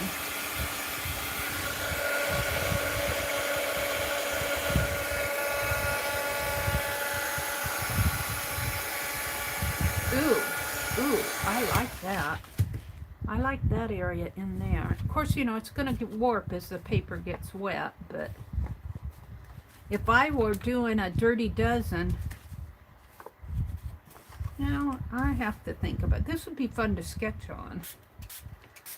Let's just, got me started on this now just because Popo came in here. I wasn't done experimenting, I guess. Now let's hit this with the heat gun. Ooh, I like how it ran off to the edge. Let's see if I can grip it.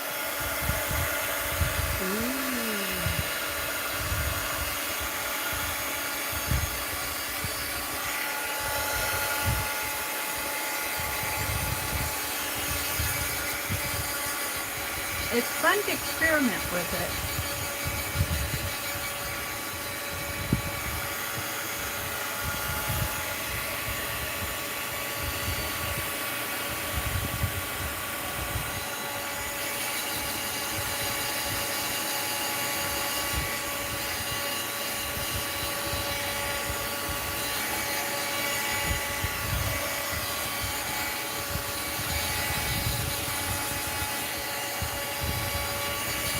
I'm in my zone. You guys got me started on this Popo's fault. I do like that.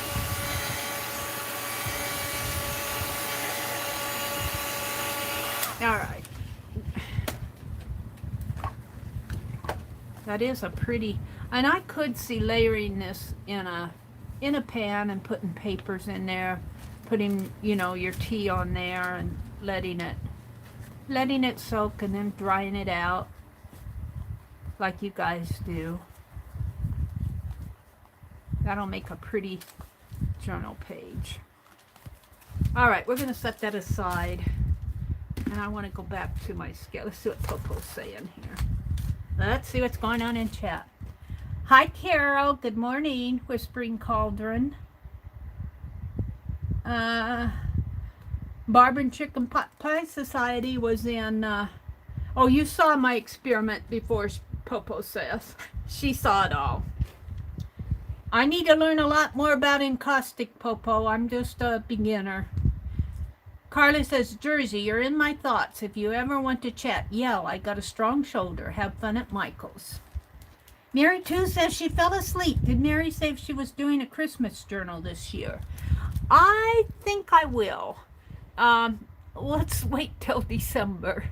I think what I'm going to do, instead of doing Carved December, I'm going to do Carved November.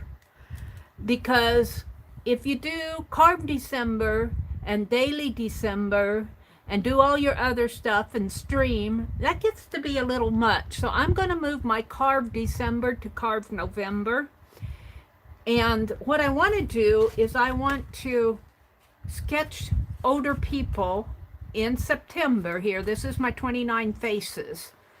And what I want to do is do a carving of these. And we'll see how far I get on that.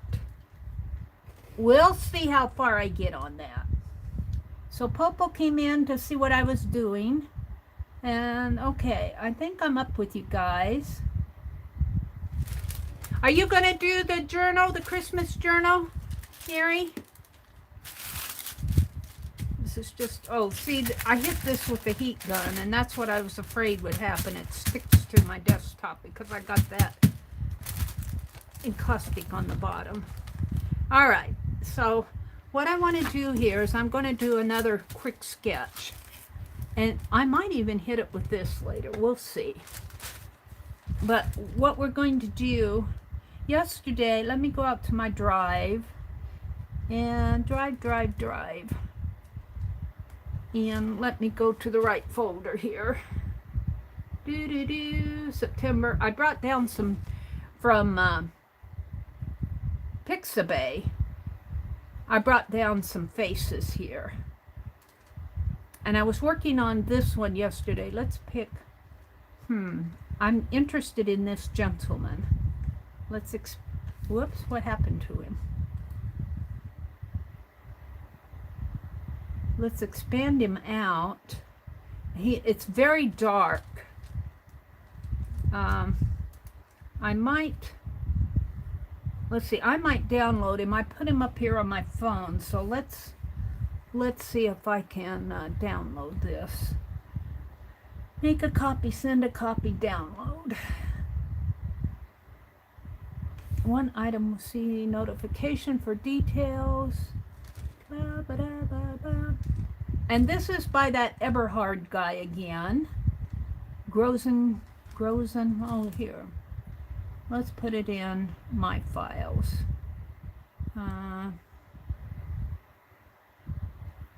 Just once. And let's see. There he is in downloads. And let's open it with my gallery just once. And he's really dark. And what I want to do is lighten this so that with my edit. Edit. And expand it here. Let's expand him. Here. And move him over a little. Right in there, I guess. And let's lighten this guy up a little. I don't like this tablet as much as, let's see, pick a light one. Sunshine, cookie, they call them different names. I would just like the, let's see, is this the brightness thing? Brightness.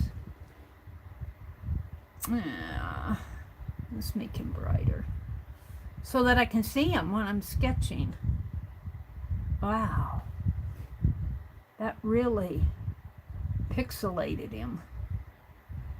He's kind of pixelated anyway, though. Wow, that's interesting.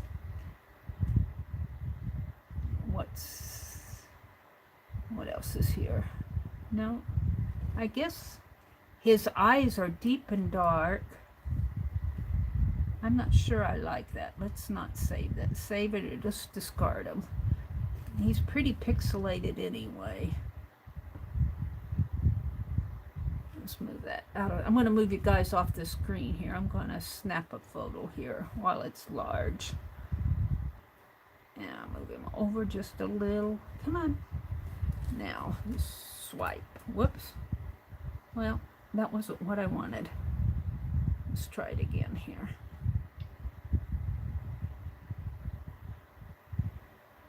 Now. Well, I swipe and then it moves it and then it is, well, so if I make it a little smaller, let's try it. There we go. All right, let's see what I have out there. And I have to go to gallery. And where's my gallery? Here? Here we go. This one, I think. Yeah. Now, there, that's as light as I think I'm going to get him. He's pretty dark. The picture itself is dark. But I love the shape of his face and everything. So I can't see you guys while I'm working on this. So let's get rid of that. Let's get rid of that. Let's open up YouTube again. There you are. Would like some extra Christmas. If you would like some, let's see, Meri 2 says, I'd love to. Christmas is my favorite time of year, Meri says. I have lots of Christmas ideas and quite a vintage Christmas collection. Okay, so if somebody would like some extra Christmas, let me know. Since we're older now, you know, it's just kind of, even my grandniece is getting older. Christmas doesn't mean the same. It still means a lot. Christmas means a lot, even to us older folks. I'm not that old, but it's taken on a sort of a different meaning. I got Butterfly Pea Tea on my eyeglasses. Let me clean it, or wax or something. If it's going to come off here. There. So when I do my albums, I do them a little bit different. Like, I don't do like a photo type thing. Well, I did kind of a couple years ago in 2016. But I'm more into Christmas, a Christmas theme, and more like a Christmas story. Like that one year I did Maisie's Christmas Story, which is kind of like a children's story, but still it was something I was making up. And I might go into a different kind, maybe a Phibbsville Christmas or something like that this fall, this Christmas for December. Have a Phibbsville Christmas at the Meri Atelier. Be kind of interesting to work up a mystery story. A Christmas mystery story. We'll have to think about it. But what I'm saying is Christmas for us is not the big family gathering where you take zillions of photographs and all of that. You guys know what I'm saying. All right, what else are we talking about? Hobby Lobby haul. Yeah, I did do a Hobby Lobby haul yesterday. I did a Goodwill haul, but I want to do this. Hi, Anika. I'm calling you Anika. It's because I can't pronounce. I think it's Nikan. Well, I'll call you Anika because that's what I call you. Carla says, Jersey, you have my thoughts. Carol says, good morning. We're back up to where Hottie Popo came in. She said she liked my drawing.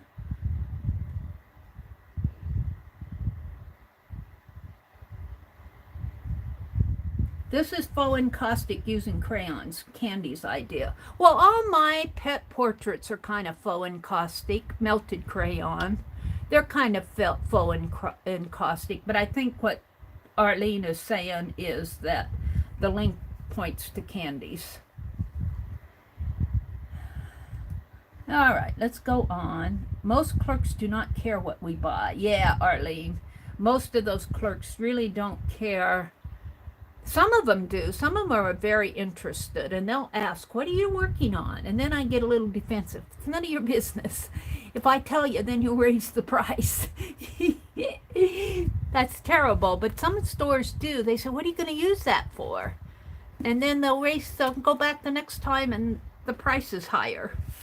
I shouldn't have told you that, how I wanted it so bad. When I lived in Wisconsin, that happened to me at one of the thrift stores. I wanted there was a French dictionary and a French encyclopedia. And I was willing to pay the price for the French dictionary, but the price for the French encyclopedia was not in the book. And so I asked her, and she raised the price. She almost doubled it. And I just said, well, no, I can't do it. I'll take the dictionary. And I kind of was, hey, And so I went off and did my other shopping, and I was thinking about it, and I'll just buy it. I wanted it. And when I went back, that lady was not there anymore. She'd probably gone home, but the price in the book was the same as what the dictionary was. So I must have stuck my nose up at it enough that they lowered the price. But sometimes when they find out what you like, now I'm not saying Hobby Lobby does that, because their prices are probably, when they stock it, it's probably all preset. But, a lot of times I'll go thrifting and there won't be a price on this stuff. There's a stamp book at that antique, there's a stamp album book that's kind of all torn up. I was talking about it yesterday. And there's no price on it. But if I show any interest in it, then they'll raise the price, and I'll have to say, no, that's too much.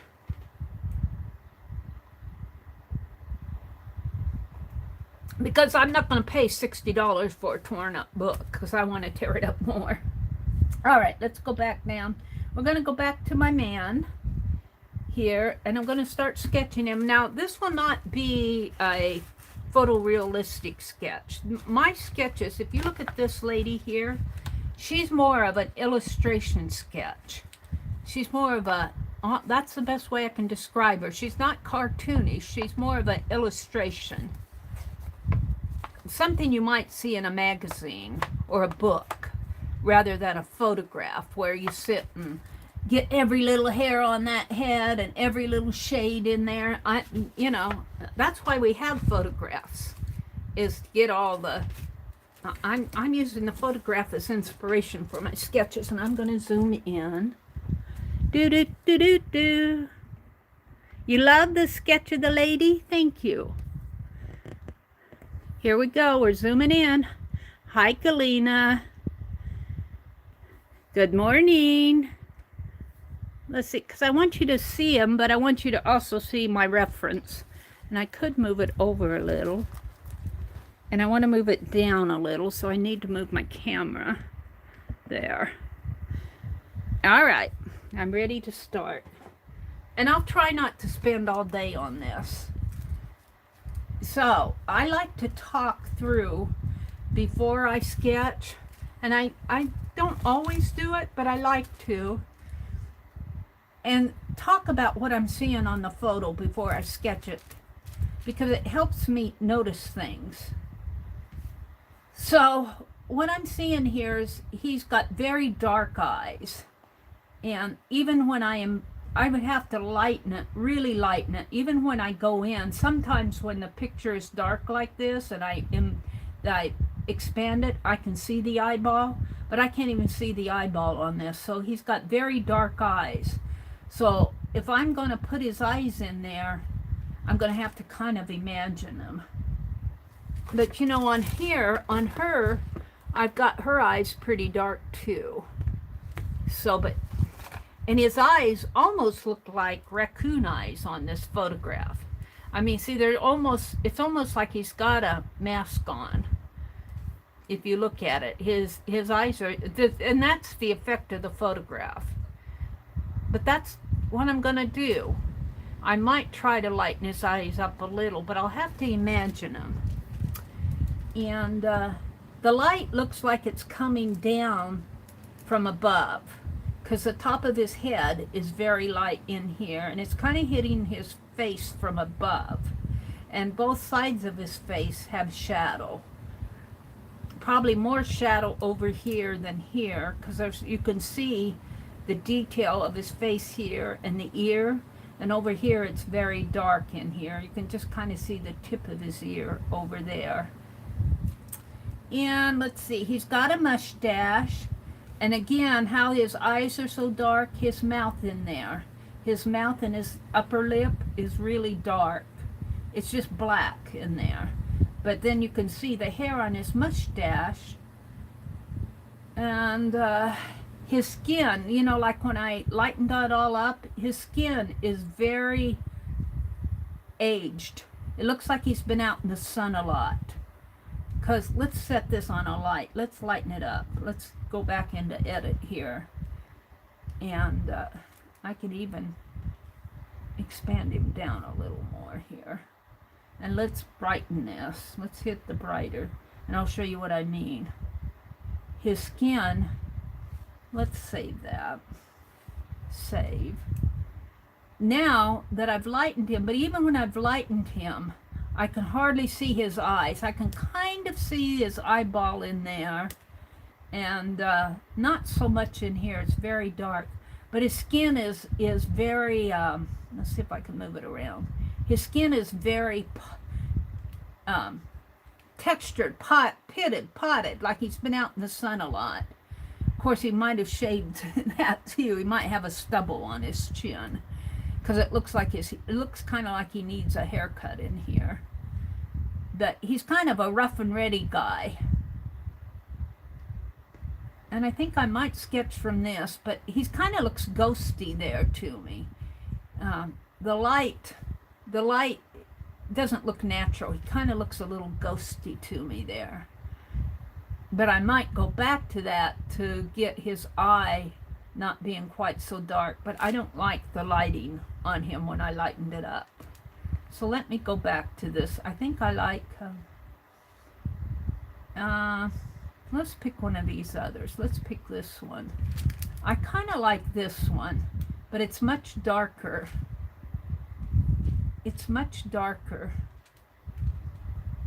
And I don't know. We'll just play with it and see. This maybe be a little too dark, but all right. And then this one I think is the one I was looking at before.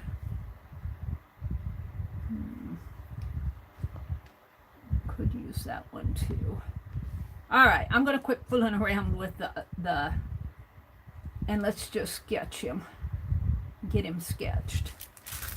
All right, so I'm gonna start here. Now, I scored the top here, and I'm just gonna fold this under, fold it. I scored it on the other day, but I want it, I'm just gonna kind of fold it right underneath of the pokey holes, which are uneven. Mary's work there. All right, that's good enough. All right, so he's kind of got sort of a long face. We're going to kind of sketch his hair here, and his hair kind of comes down, not a whole lot. And can you guys see? I'm not sure you guys can see where I'm going here. Yeah, you can a little. He makes me wonder what he did in his life, Meri. Yeah, he looks to me like he might have been an outdoors person, maybe a farmer, or, you know, maybe he just worked outside. A rancher, maybe. This is a photograph that I got off of not Pixabay, but Unsplash. So they don't tell the history. But the same photographer that I used yesterday to do this lady, maybe they're man and wife. Because now I think he said this lady, the photographer said it was his mother, or the photograph that I used was of his mother. So maybe that's the photographer's father. Who knows? All right, so that hair might be a little bit too tall there, but I can always come into the background. And see, I'm trying to make it fit my paper. But he's got a lot of wrinkles, which is a challenge. And I'm just going to kind of lightly put the wrinkles in. I don't want them because I'm going to go in and hit it with my water here. So this is all dark, and this is all dark in here. And it kind of comes like that, and then his hair kind of comes out like that, and his ear, I might not have room on there for his ear unless I shorten his head a little.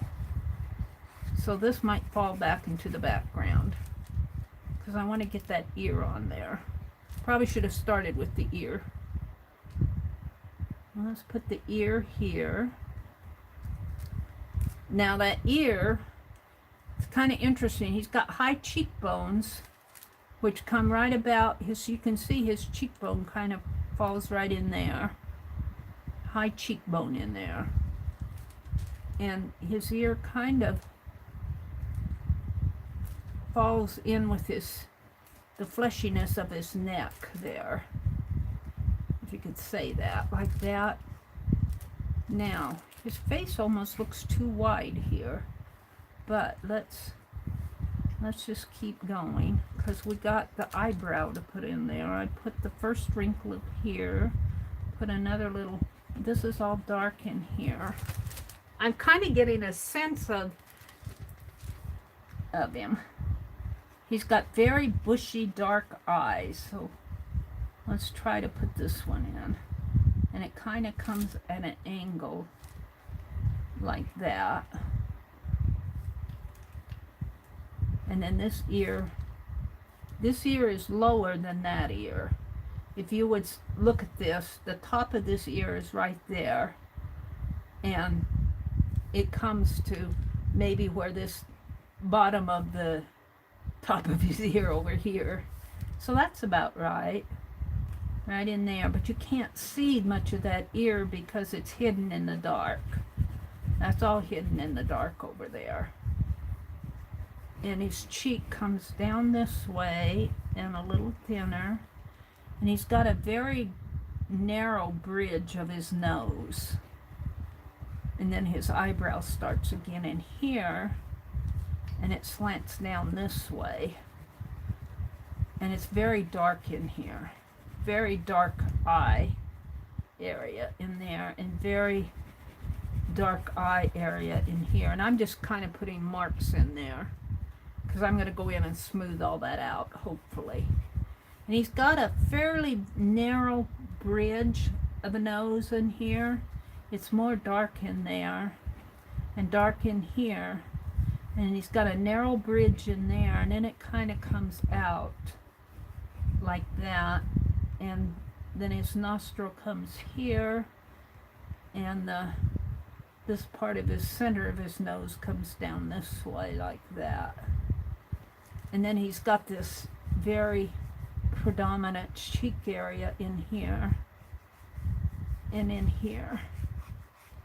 So this is all shady in here, and this is part of his neck in there.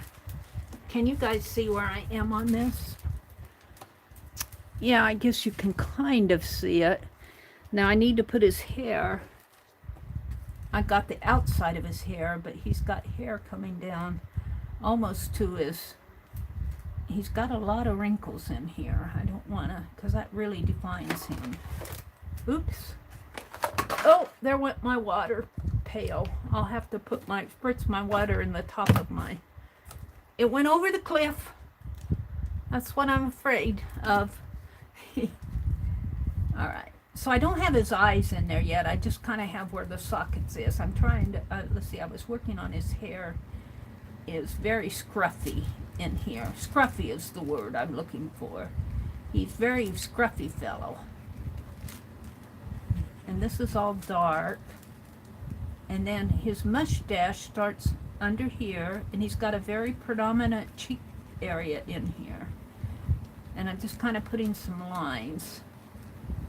And his mustache, let's just kind of put little lines in there, because I can see more of his mustache than I can see of his lips, which is interesting. And then he's got a very predominant shadow here on his cheek that kind of follows up to the top there, and very dark in here, and very dark in here. You can hardly see his eye in there.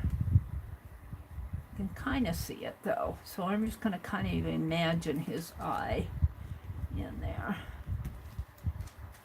And the noses are always a challenge for me. And then the nose kind of comes there and in there. And again, this is not meant to be a photograph of him. This is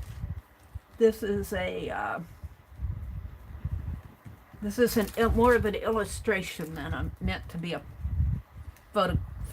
photographic. It's not meant to be.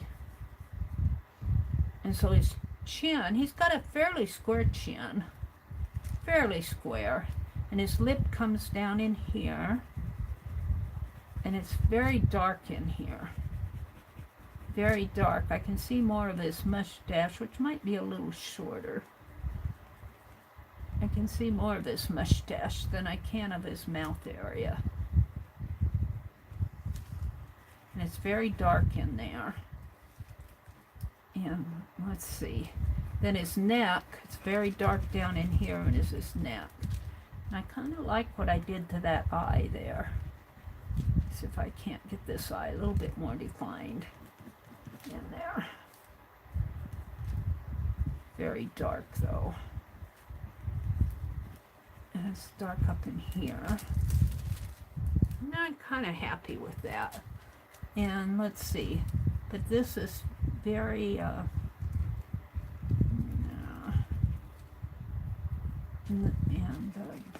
comes up like that. I'm not sure I have this side of his face like I should, but then again, it's just a fast sketch. And he's got his collar coming down this way, and it kind of opens up. I can't see much because there's a, I wish I could get rid of that menu there. It makes me mad. Can I make it? No. So he's got a shirt on. It kind of comes like that. And then he's got his sweater down in here. And over here he's, whoops. Let's go back to this one, see if I can see a little bit more. You know, a little bit more. His shirt comes this way and that way. And it kind of falls off into there. And that's all dark in there.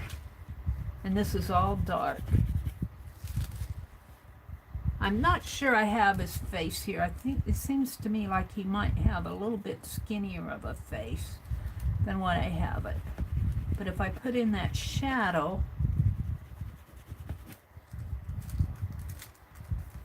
and that his hair doesn't really swish up, it just kind of comes down and ends like that.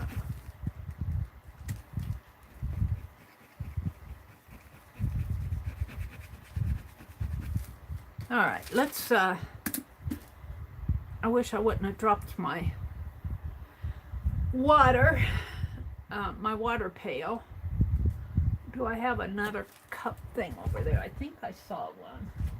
Let me see. Yeah, I knocked it over the cliff. I do have another one. Yay! A lid. And then I'm putting my water in. I want to do some more, because when I wet this ink, it'll go dark. So I want all this area in here to be very dark. And it'll still be scratchy, but it'll be darker scratch. So this is all, let's just fill it in here. You can hardly see, and it almost blends in. You can see just a little bit of the tip of his ear there, right in there. And I'll probably mess that up. This is all, because of the photograph, he's kind of in the shadows. And he's got a lot more wrinkles up here than what I have. I haven't really worked with that area too much. He's got a lot more wrinkles in here. And he's kind of got it, the chin is a little bit more darker in here. And this eye kind of goes like that and down a little. Maybe not so much. We'll see. We'll just keep working with it. And this is all dark in here. And this is all dark up in here. And I'm going to put some watercolor on this too, so that'll help. And this will be kind of shady in there, and there's some shade in there. And he's got a lot of wrinkles in here. I don't even begin to have his... Drawing an older person is a real challenge, let me tell you. But you can see more of his mustache in here than anything. And his lip area is all dark in here. And he's got kind of a little smile. And let's see. I am not getting this cheek area very well either. And we'll just keep working with him. This is all dark. Let's get some water. See where I am on this. Let's just pour some water in there. My shaky left hand. This butterfly tea paper is dry now. And it's very, very light, very faint in there. But it is pretty. Oops. Now, it's not meant to be a photographic representation of him. When I do these, I really not doing it for the photograph part. I'm doing it for the experience of observing him. And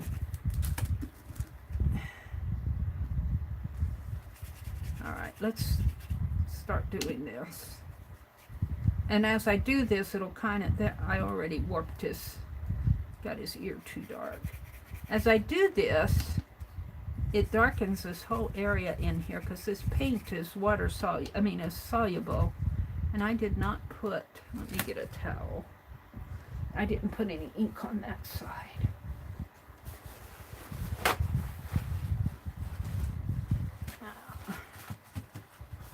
Let's put some ink over here. Because this is all dark just because of the, there goes my towel across the room. Deborah, I may not have your mug out, but I certainly have the fan blowing. All right.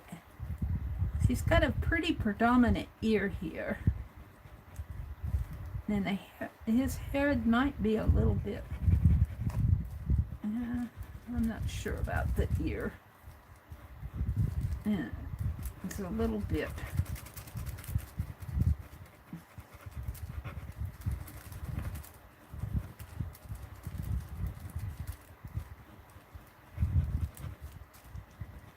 I'm just putting ink down, just scribbles, scratchy lines for this ink. And it'll be scratchy in the background because it's not a, It's an ink pen. It's more of an illustration. What's that other brush? It's more of an illustration than it is meant to be a drawing. Now his whole eye area is very, very dark. Where's my...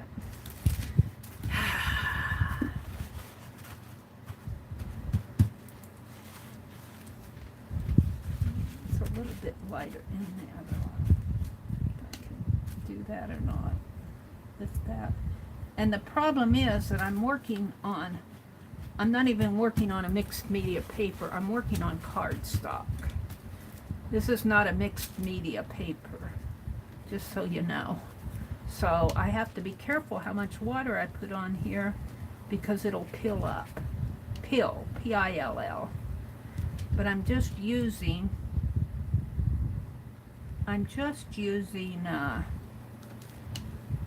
the paper that was the cutoff from the other. Let's see, let's put some more shadow in there if I can and bring it up that way, and shadow in here. Well, and there's shadow going on down here. I'm not sure I'm happy with it, but this is why we do these things, is for practice. And this is all dark in there. Let's get some more dark going on down here. And this is just scribble down here. I'm just putting ink on the page, trying to put it in a reasonable way, but more ink in here, and that's still wet, so I have to be careful.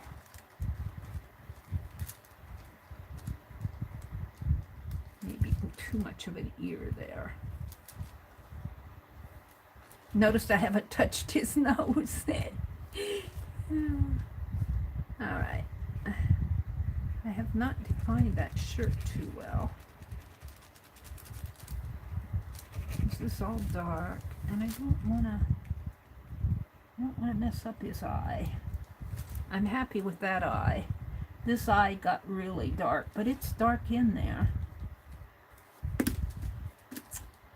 And this cheek is really dark, and then it kind of goes in like that.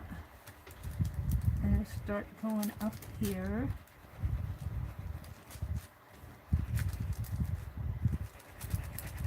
And again, I'll say it one more time, this is not meant to be a photograph representation. If I wanted a photograph representation, I would get out a camera. That's my attitude on that.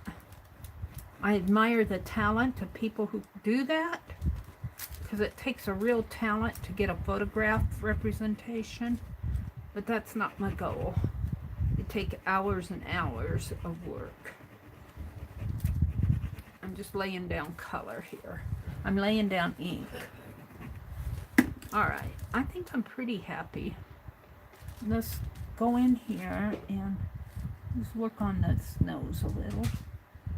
Bring it down. Put a little shading in there. A little shading in there. A little shading underneath of the nose. And a dark, dark mouth in here. Area. He's kind of got a little smile, but I'm not sure I can represent that the way I see it. And then he's got shading along the wrinkles of his face, because they're wrinkles.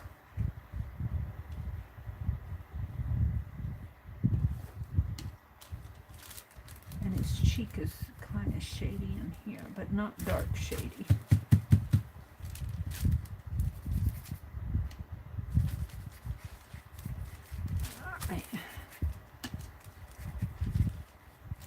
Now, I'm relatively happy with it being a fast sketch. This is a sketch. This is not meant to be a painting. It's a sketch. It's got more dark under his eye here. He's got a lot more wrinkles than what I have on him. I made him younger. And you can see I barely touched the nose, because I don't want to mess it up. I always mess up the noses. Maybe a little shady over there. All right, now I'm going to get out some watercolor. And let's go with the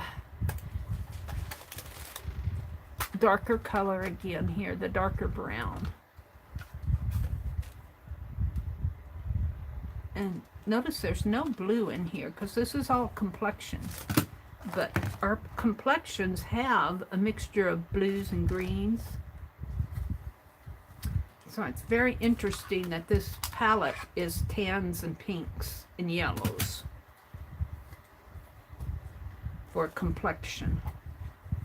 But I guess they can't put it all in there. And this is my Winsor Newton. This is the very first watercolor set that I started doing my urban sketching with. Way back in 2015, I think. Well, earlier than that. Maybe 2015. Late 2014. And I still have it. So, I think so, take some of this dark blue and put in the background.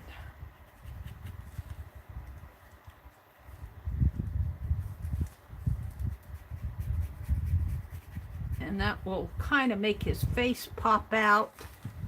I don't know what you guys are seeing. Where'd you go? Where'd I put you? Oh, you're underneath the... I'm not sure what you guys are seeing. I'm just going to keep going here and pretend that you see it. But if I do the blue back here, it'll push the background in the back and make his head come out. If I put blue on his cheek area, it would push him back into the background, if that makes any sense. So I want the blue just in the background, so he'll kind of pop out.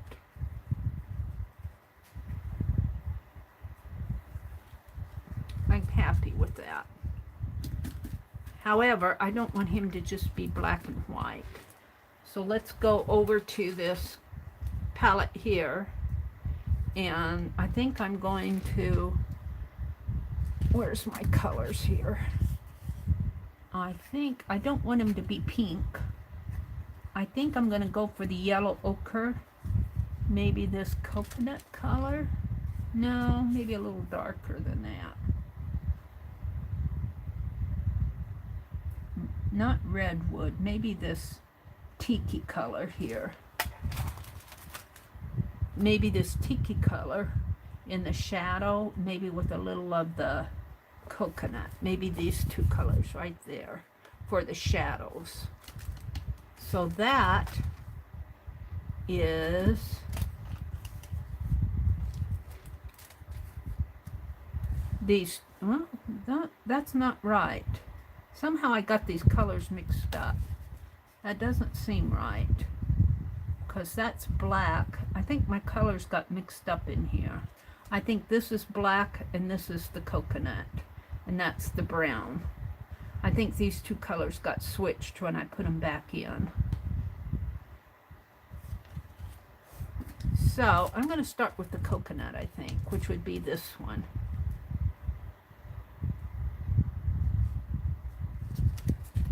And I'm just going to, whoops, my tablet went off. Yeah. Come on.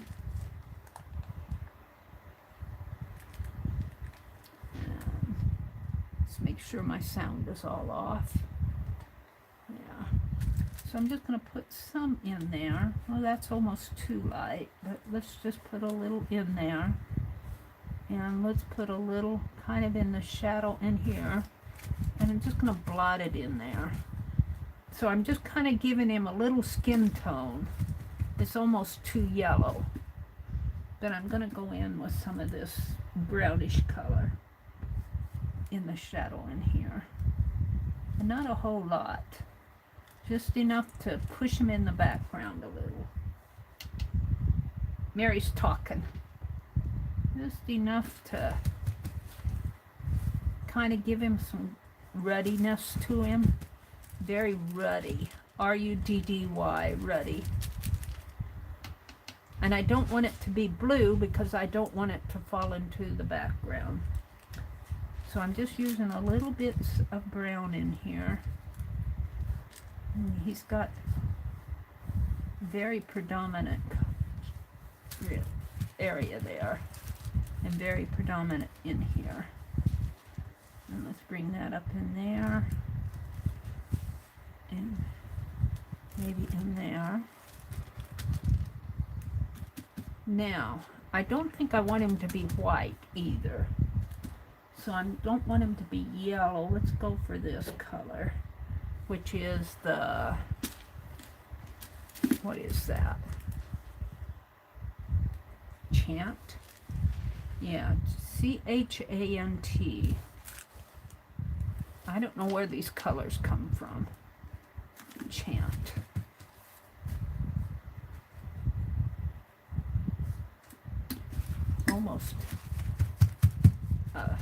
Almost too yellow. More yellow than what I want. Let's go with some of that next to him.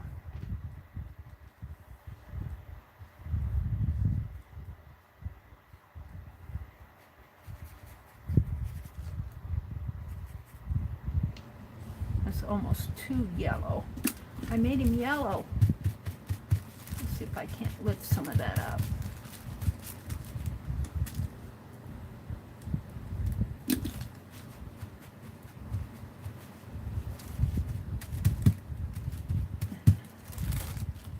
He's too yellow.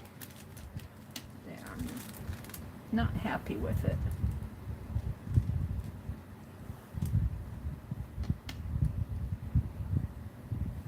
That chant was awful yellow color.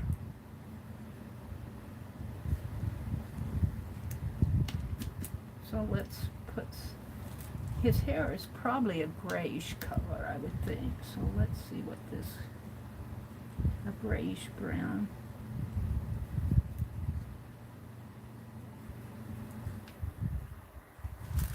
In here. Probably a lot lighter than that. No, I'm unhappy with the yellow that came off of that. It's just horrible.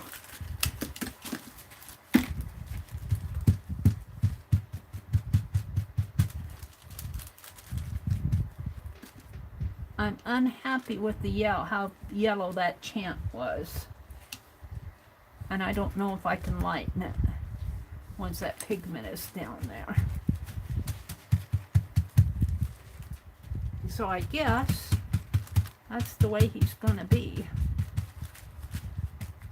Maybe I can make it a little grayer by just making some of the ink in there on it.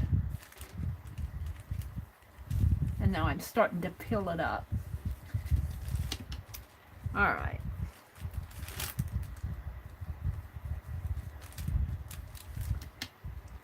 So let's go. I'm gonna go with a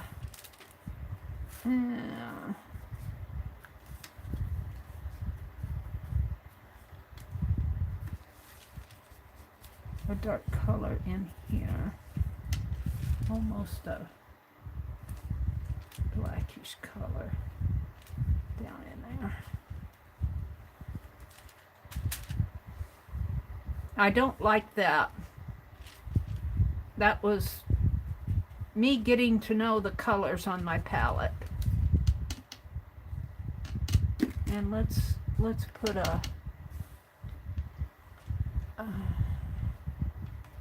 it's too blue. Kind of a light blue area in there. Yeah, I'm unhappy. I'm unhappy with it.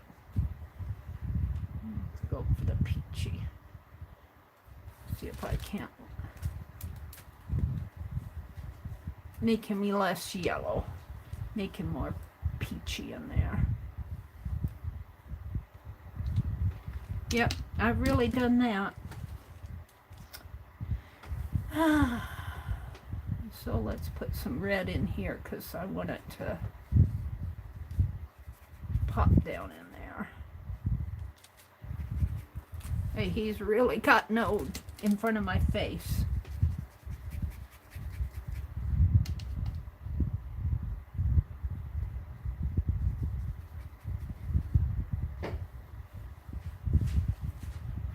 He got old in front of my face.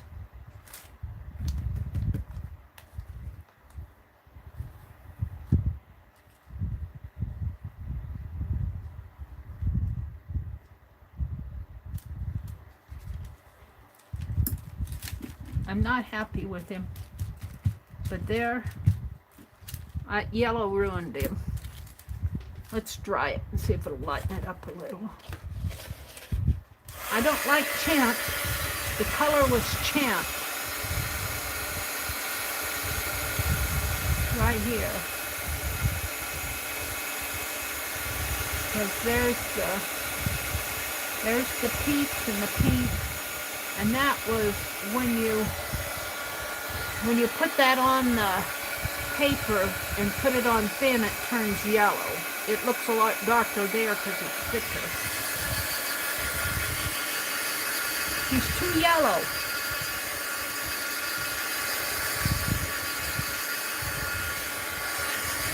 Meri says he's too yellow. I'm going to try to put some more brown on that, or peachy brown. Let's see what I have. Sort of a tannish.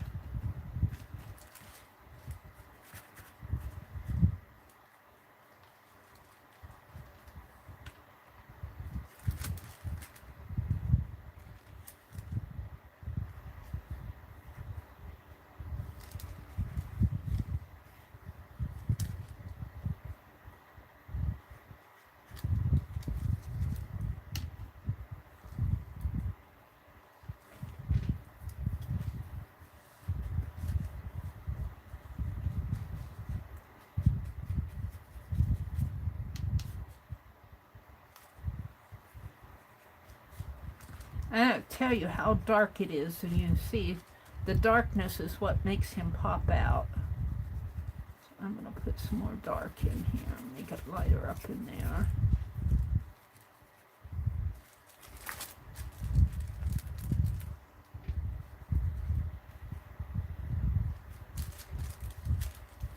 I'm not sure that I'm totally happy with him, but I think I've done as much damage as I can do on this guy.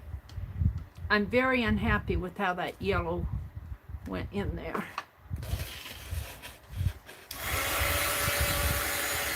But I got him a little less yellow.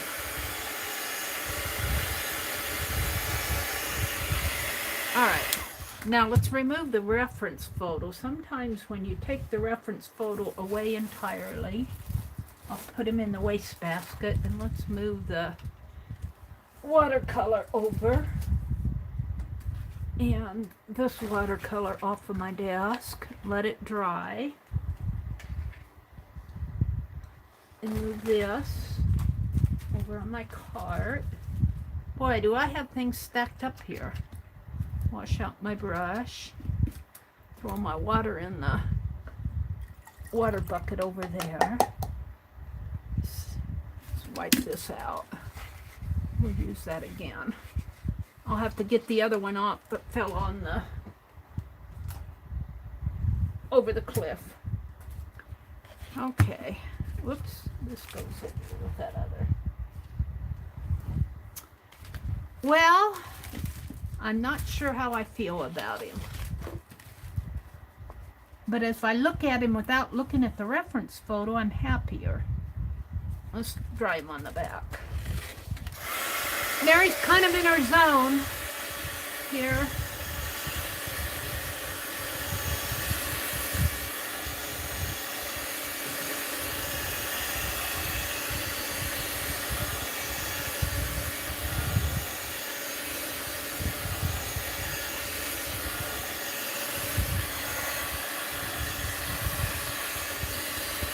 If I look at him alone and not compare him to the photograph, I'm much happier with him. And remember, he is not a photograph.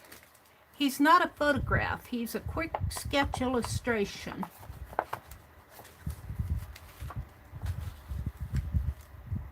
I'm very happy with that.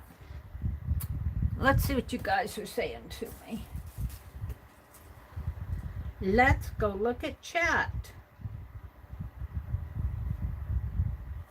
Let me get rid of all my notifications. And put my water bottle away. I cut too much stuff out. All right, put all that over there, that over there. All right. Let's go back out and see what you guys are saying to me.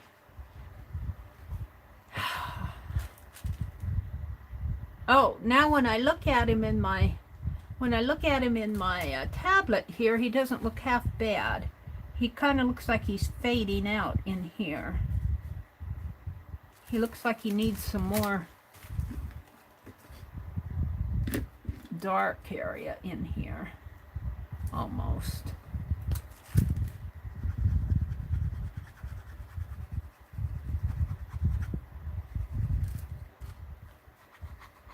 More definition in there. Maybe like that. Sometimes it helps to hold it up to a mirror, look at it from a different direction. Whoops. See, it's still kind of wet in here.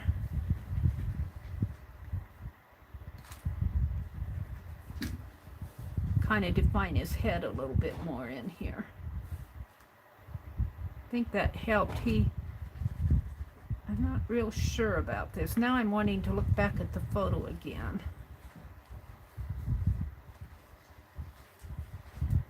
Leave it alone, Meri. The blue is either Winsor or Phthalo. Yeah, the blue came from my Winsor Newton group. It's a dark blue. It's probably a phthalo blue.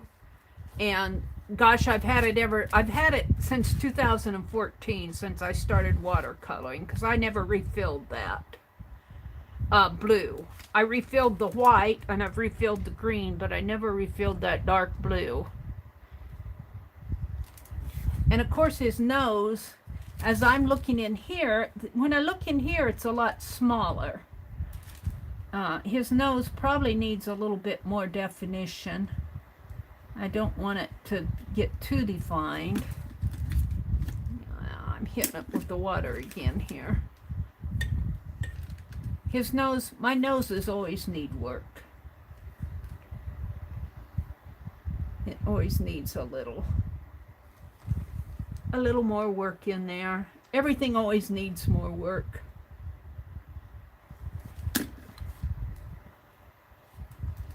I'm not unhappy with him. For a fast sketch, how long did that take me? I didn't look to see when I first started sketching him.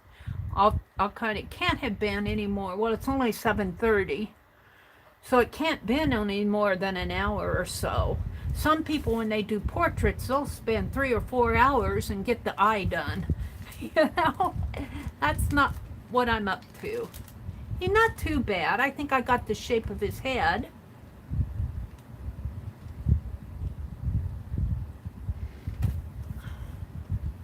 What brand is the complexion set? It's Prisma. Prisma. I got it at Hobby Lobby with Meri Too's. Gave me a gift card to Hobby Lobby several months ago. And I wanted to get something that I would always remember her by. And I wanted that complexion watercolor set. And so I took that Hobby Lobby card and went and got the complexion watercolor set. But I learned on that one color that I used here, when you use it thick, it's a kind of a dark, almost a yellow ochre, but when you use it thin, it's a very light yellow. And I turned your skin yellow. Now I've grayed it out a lot by just putting a lot of water on it and kind of mixing it with the ink on my page. You know, he's very scruffy. The guy is a very scruffy guy. Let's hold him up closer to the phone and see how to your camera and see. It's different when you look at him close up and when you look at him from, see, look how he looks close up. He's very scruffy. He's not a bad picture. I just wish that yellow wasn't there so much. Because he's not that, well, it's a black and white photo, so I kind of have to use my imagination. So let's go ahead and document him and move on. So this would be, today's the 3rd, but I'm still on, let's sign it here. I took my other pen out in the, other room. And this is hashtag, where am I going to put this? Let's put 9. I'm going to date this 9/2/20. 2020. And hashtag 29 faces here. Just scribble on it. I could probably put it here too. Hashtag 29 faces. My brother's up. My brother's up and sneezing. Hashtag 29 faces, 9/2/2020. And that it's number 2. Number 2. And this one is number 1. Let's put number 1. Hashtag 29. I'm 1 day behind already. 9/1/2020. And then they're signed on the front. And then when I get them all done, I'm going to bind them maybe with a ribbon. I might put washi tape on the back of this to make it stronger, because this is just that cheap cardstock paper. Probably about 65 pounds. It's not even mixed media paper. And by the time I get them all flattened out, I'll put some books on top of them. And then in November, when I carve, I can actually see these faces, especially her. I can see her on a small eraser. I might have a little bit more trouble with him, but if I just do parts of it, I might get him on an eraser. We'll see. All right, so let's look at Chad a little bit more. He looks great, Meri. Aw, thank you. You have to run. Okay, Meri, have a great day. They are faces, aren't they, Arlene? I hope they're faces. I looked it up. It's, oh, did I say Prisma? I meant Prima. I guess I was thinking of the Prisma watercolor. It's Prima, Prima, Prima. Sorry, Candy. I'll tell you, when you live stream, it's a lot different when you live stream. I make a lot of mistakes live streaming, but you just try live streaming and see how many times, and I don't mean you, Candy, I just mean generally. Listen to some of the live streamers out there. They don't say everything perfect. It's different being under a camera. Oh, Carla said, God bless you, Meri brothers. Bless your brother. It embarrasses me when he sneezes, but you know, I sneeze, so it shouldn't embarrass me, but he's got to get up in the morning and sneeze 2 times during my stream. That's just the way it happens. You got more than the shape of his head. You got his overall likeness. Oh, thank you, Carla. Sometimes when I'm doing this and you listen to me talk through all of that, I really identify with what I'm doing, and sometimes it takes me pulling away from it to see it in a different light and a perspective. And I see things, you know, just like her. When I was looking at, I walked away from her yesterday morning, and I was looking at her in my camera because I did a snapshot of her, and I'm going, her lower lip is really big. And this morning I came in and I narrowed her lip down, and I like her much better. And if I could go back now, see, I've done this in ink, and I started out with a small Sharpie pen with her yesterday. I don't even know where it's at.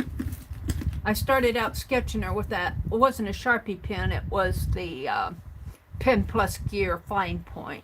And so this line here, even though she has a line on her face, this line is really predominant here. And if I could go back, I would kind of not make that line so predominant. So you see those things later. But I'm not unhappy with her. It's good exercises to do this. And that's what the 29 faces is not about doing perfect pieces. It's about practicing what you're doing. And yeah. All right.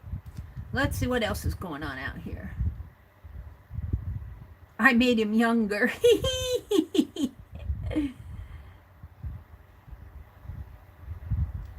Journey says, Carol, I was reading chat. Yes, your bobbin lace is awesome. I would get so confused. Oh, is Carol doing bobbin lace? Oh my. That's a talent.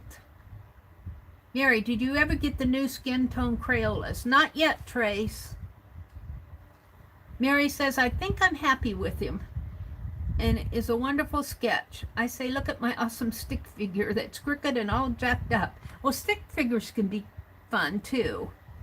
All right, let's see. Journey dropped a link up here, it looks like, to Carol's channel. Oh, what time is it? It's only 7:30 and I am tired. I guess I didn't sleep good. Let's see, where am I at? What do I want to do next? Let's look at my, let's check off my list here. Oh, I want to show my Goodwill haul. Let's show that. It's not a big haul, it's just a bag, and I'm so proud of it. Look what I got at Goodwill. Look at all this gold ribbon. I paid $5 for it, but these were originally, well, let me open this up. Let me cut the bag. I couldn't leave the gold ribbon on the shelf. I imagine somebody got it to wrap Christmas presents with or something. $1.49 for these. $1.49. Probably the $1.49 here for these originally. So there's already $5, $6, $7, $7.50 right there. New. This was $6.65, then reduced to $3.30, but it's practically full. And this is more of a cloth ribbon with little X's in it, but it's still gold. It's kind of a transparent.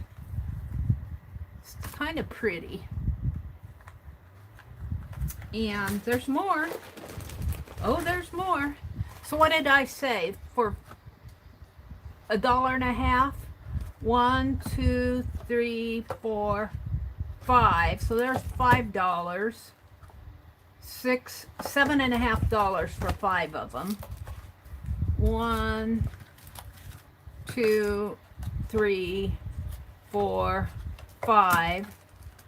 So there's $15 if they were brand new. Let's see if I can get 5 more. I may not have, well, this one's smaller, but it's the same price. Oh yeah, here's some more. Oh, there's more. What did I say? $15 there. 1, 2, 3. Some of these don't even haven't even been opened. 4, 5. 1, 2, 3, 4, 5. So there's $30 worth of ribbon if I bought it retail. And there's more. I'm saying, is there any more in here? No more of that. So that's probably 1, 2, 3, 4, 5. $5 there. So that's $35 of ribbon there. retail. And then there's this cloth. Isn't that beautiful? This will make, this looks like it was fabric that was split down though. But this would make good washi tape. Rosemary Morris and her famous washi tape fabric. And there's more. Let's see, I said 35 there, and if this was the original, it's probably been used a little, but there's a lot left on this. So that's $6.65, but we'll just count it $6. So 35, 41, and we'll count this $2. It's much more, probably, if you bought it retail. Let's count it 41. Let's count it 44. Let's count it 47. Let's count it 50. This is pretty. Not pretty. 50. Maybe about $55 worth of ribbon here. And this is some trim.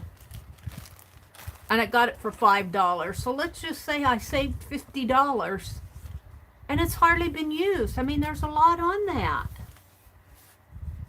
I'll use it. You know, I love my gold. That was my Goodwill haul. That's all I got. Well, I did get a notebook, but it's out in the car. I got a big 3.5-inch ring notebook. So, I'm happy with all my... Now, I have gold ribbon that Sue sent me, but this is a little bit thinner, and I can use these on my cards.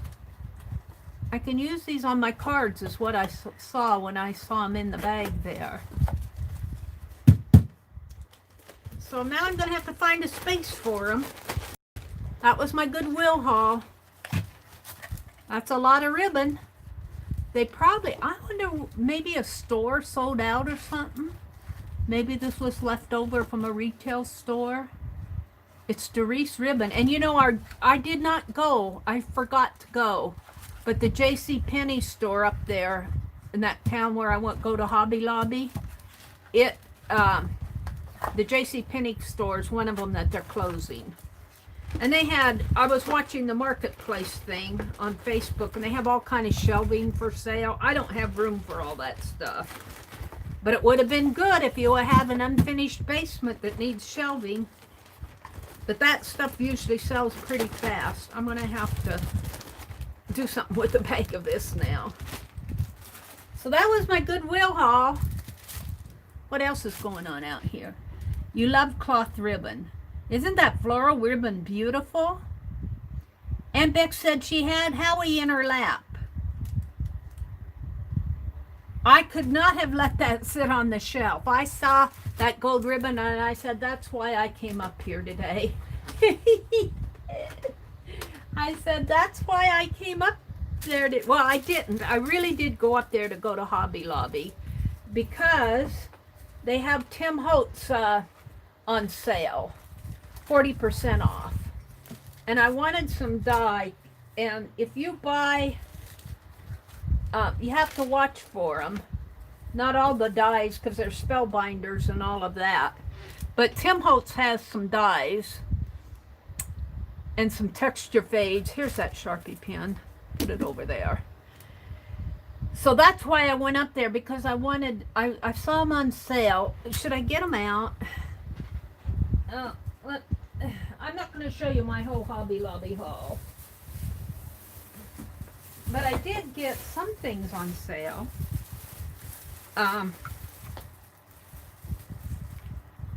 Well, I got some more trim. That was only 99 cents. And it's really interesting, and it looks like little, let's open it up. I'll show it to you. It's kind of interesting trim. Let's open it. I put my scissors away. Get them out, put them away, get them out, put them away. This is only 99 cents, so I said for that, and it was originally $4. I don't buy stuff at full price unless I really, well, glossy accents I might.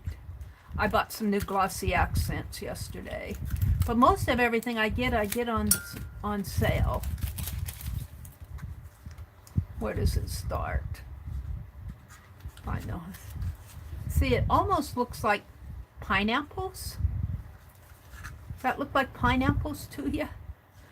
I'm not sure what kind of trim that is. It looks like pineapples. I'm not sure what they meant with that.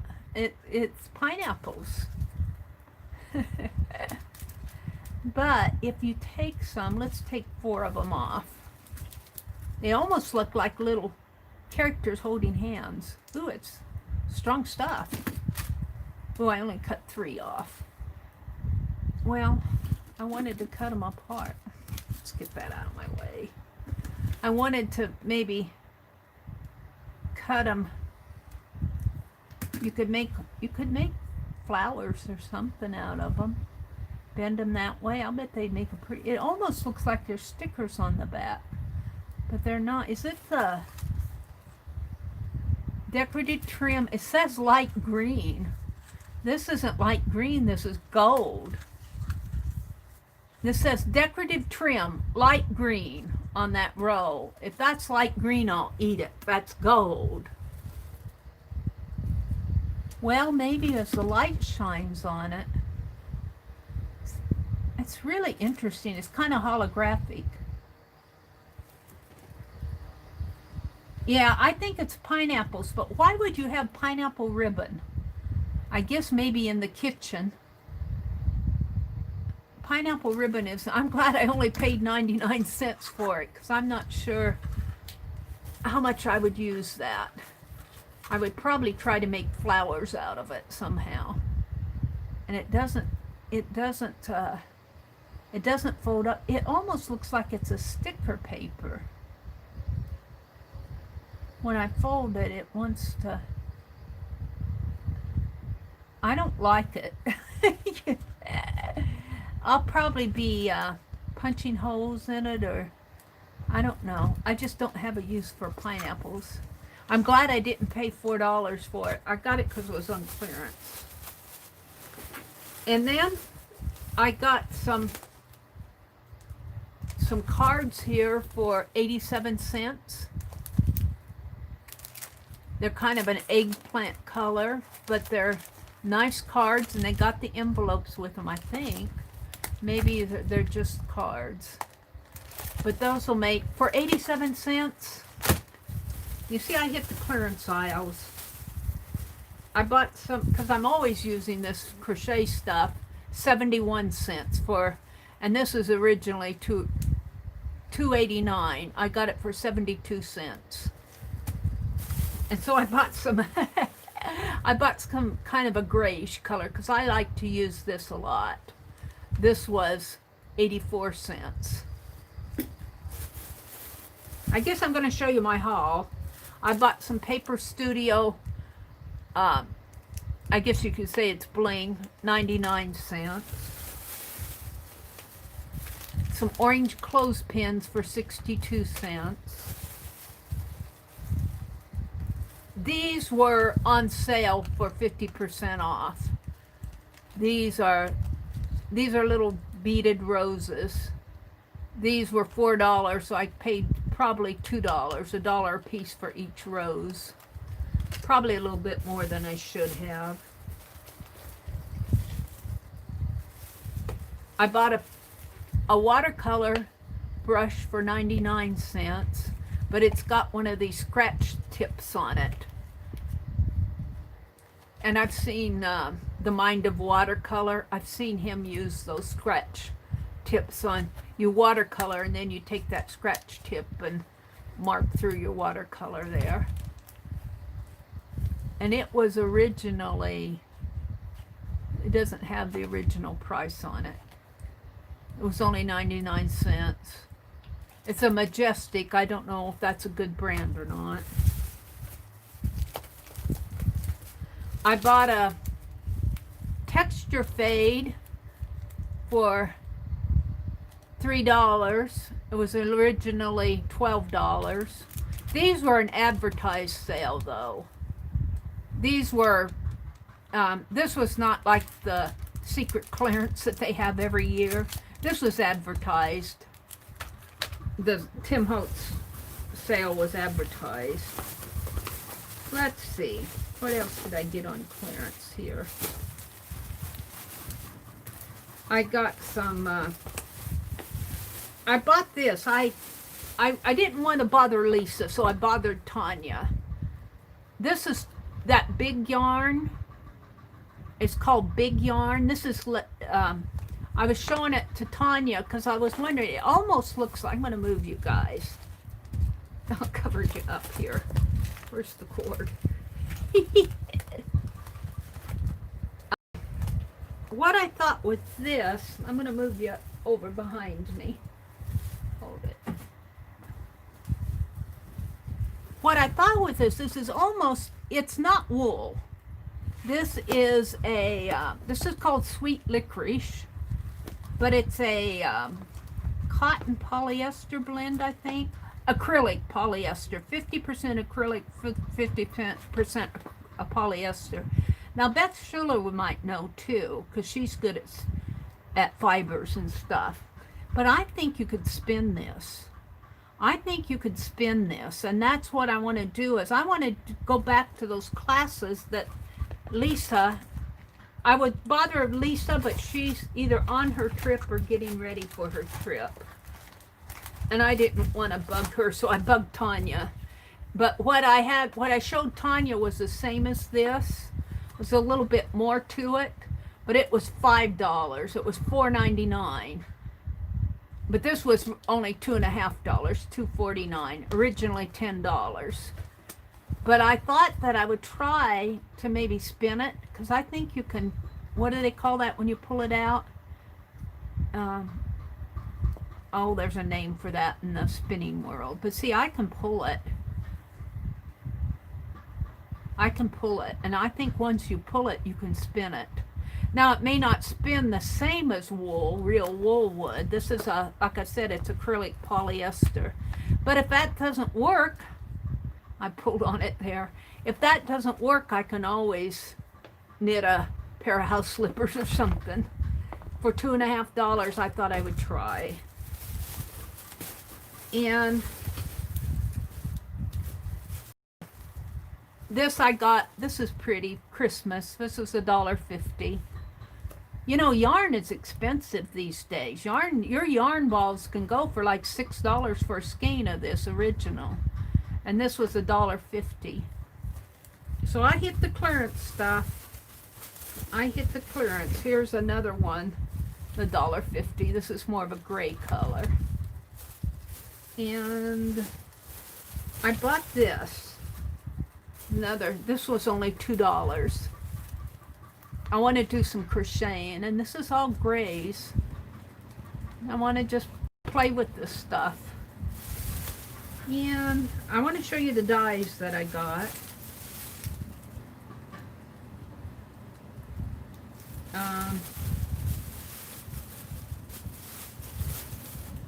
Let's see, let me show you the ones. I got this.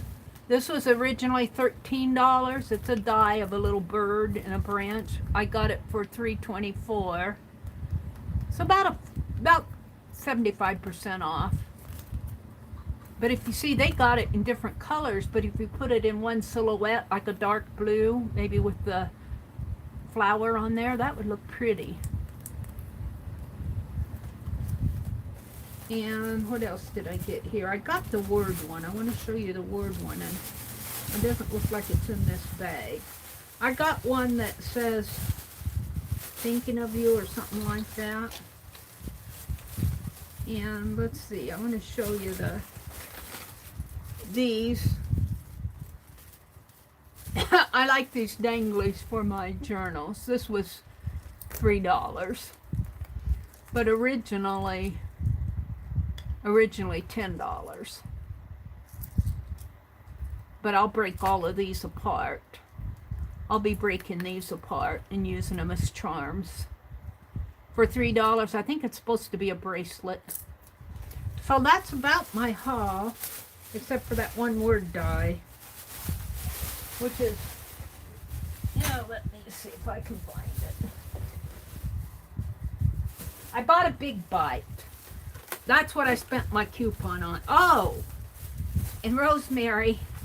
I bought some of this. Rosemary is using this in her kit and caboodle. And I saw it there yesterday, and I'm going to cut this all up. This is for me. I bought the tape measure fabric. I splurged on that.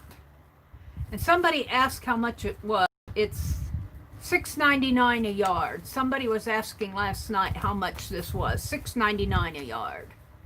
I said it was not more than 7, so it's 1 penny under. So I bought some of that. And I'm looking for that other word die.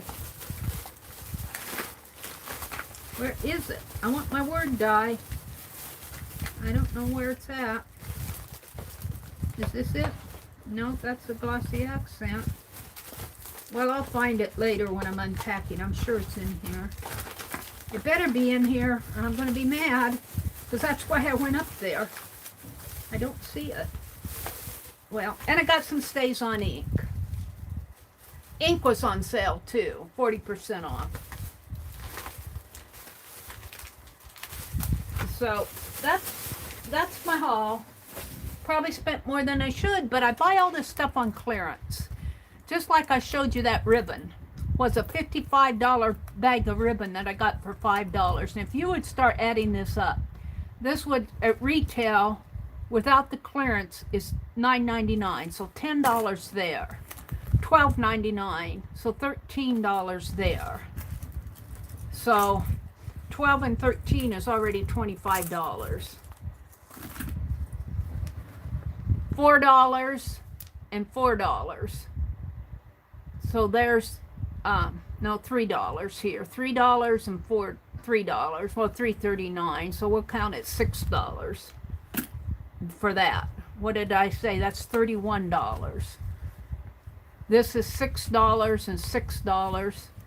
So that's what, $42 retail. If I bought all this retail. What did I say? 46? I'm just estimating. 47, 48, 50, $52, and $8 would be $60. This originally sold for, I didn't see the original price on this. I'll say $3 because I don't know.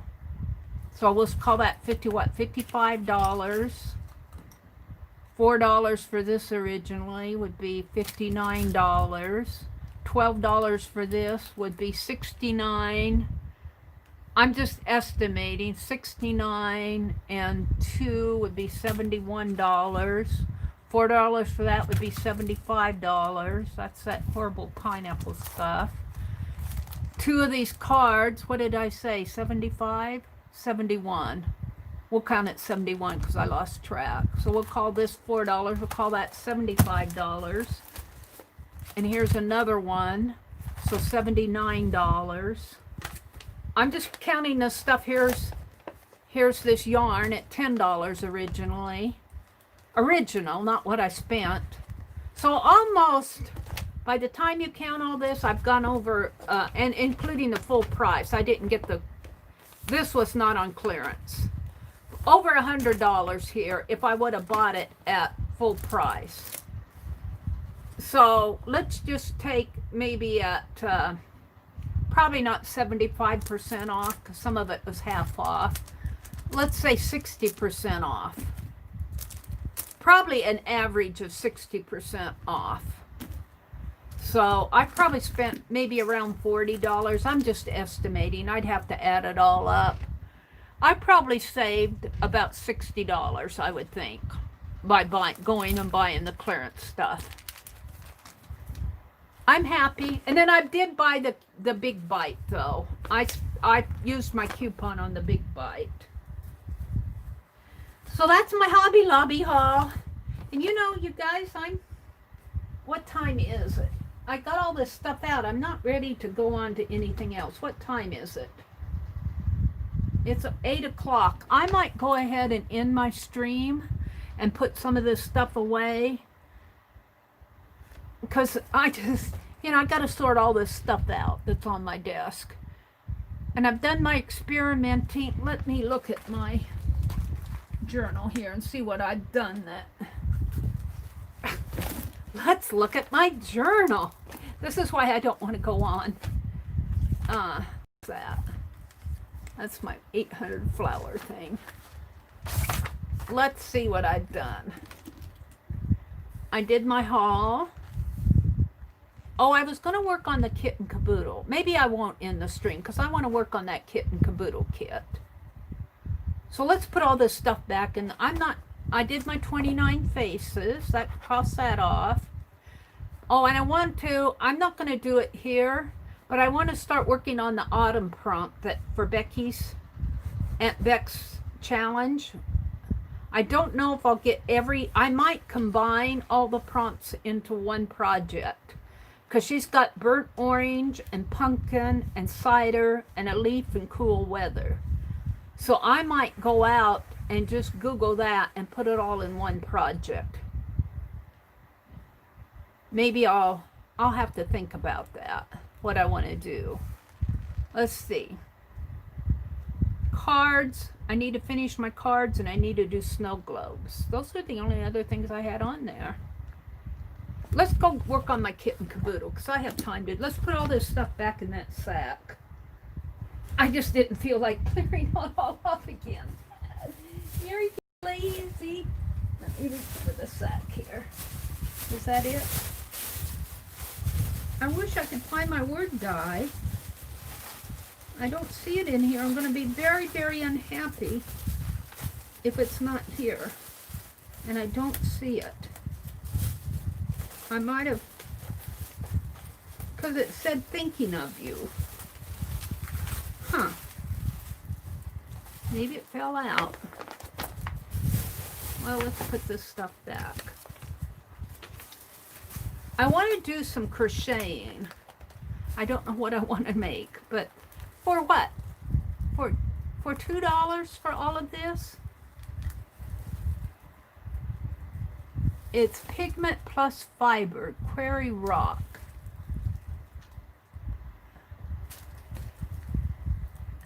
I'm not sure what I want to make with it, but it inspired me just looking at it. And I needed the crochet thread. I'm happy with those.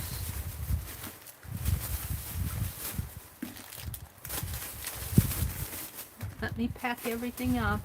I'm very unhappy that I did not. I'll bet that I forgot to put the word die. Maybe I put the word die back. We'll see later. It could be in with my big bite. My big bite is in a separate sack. All right. What I want to do is get out Rosemary's kit and caboodle kit. And I'm going to get a start like she did last night. She made pockets last night. But let's go look at chat before I do that.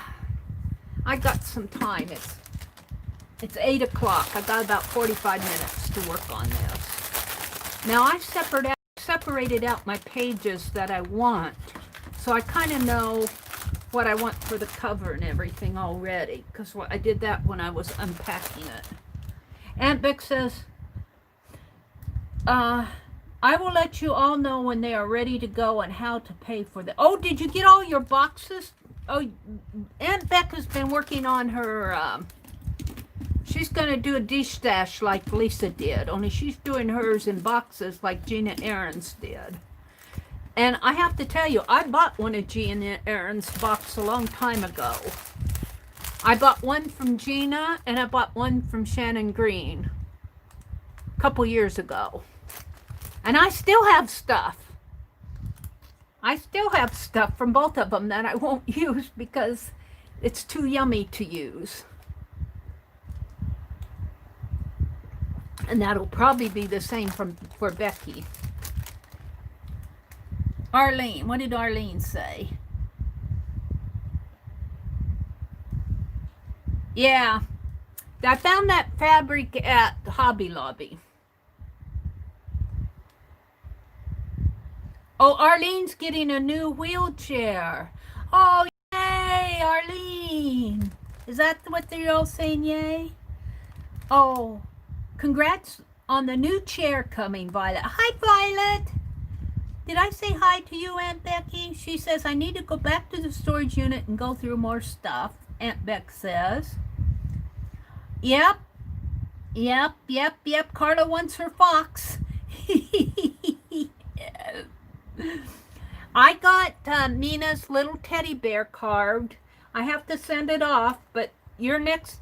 I kind of pushed you on the back burner because I wanted to replace Mina's teddy bear. And this time I'm going to send it to her in a box. And they better not try to put that box through an envelope machine.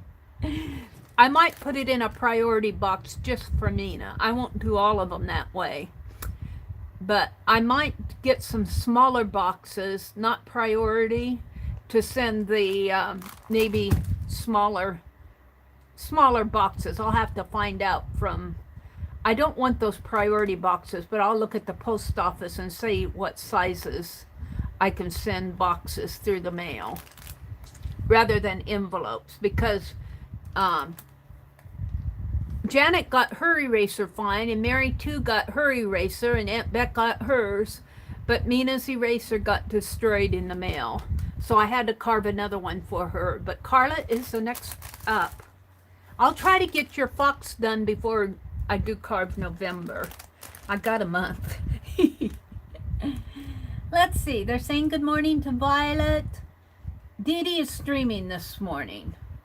You think? Okay, but is she streaming now? Is she streaming now?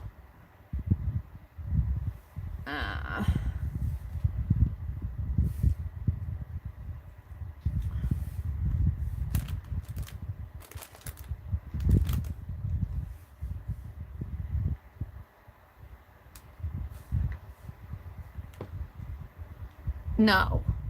I would see a live on her button it. I would see a live on her button if she was streaming now. Lena's going to be the guest with Dee Dee and Janet this morning. Okay. What time are they streaming? Do you know? I usually go until about 9:15. Meri, you do know I'm teasing you, right? Whenever. Oh, okay, Carla. I spent too much time shopping yesterday. I didn't take it too seriously. Let's open this, and I want to do what Rosemary did yesterday, and at least get some of these pages. And I might use some of that fabric that, I'm going to leave all the rest of this in here, or I'll lose it. Here's the pages, and here's some of that fabric. She used this, and she used her doily, Rosemary did. And I think she used some of her trims. And here's her card, Rosemary Morris, the Rusty Peacock. And she used some of this. And you know what she did with this? I'm going to do what she did there. And she put numbers on her page. And I really liked how she did that. So I will put numbers on my page like she did. I'm not sure that I have the same fabric that she does. I think her fabric looks a little bit different than it might. No, this fabric, I don't think this fabric is the same. It looks the same, but no, I guess this is in here. She cut it off right in there. She cut it off right in here, sort of. There's probably a piece in here that matches it. All right. This looks a little bit more even. Her piece looks a little bit even in here. Looks a little bit wonky. I mean, not wonky, but like the tape measure has crossed itself a little.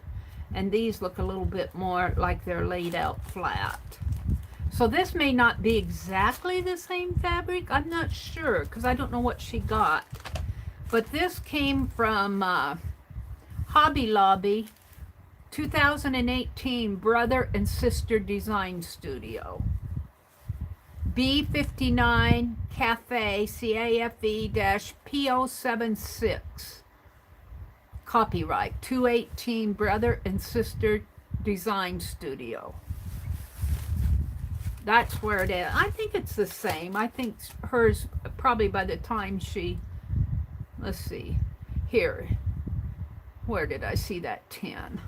Here's the 10. There's a 10, but where's the 5? 10, 1. 10.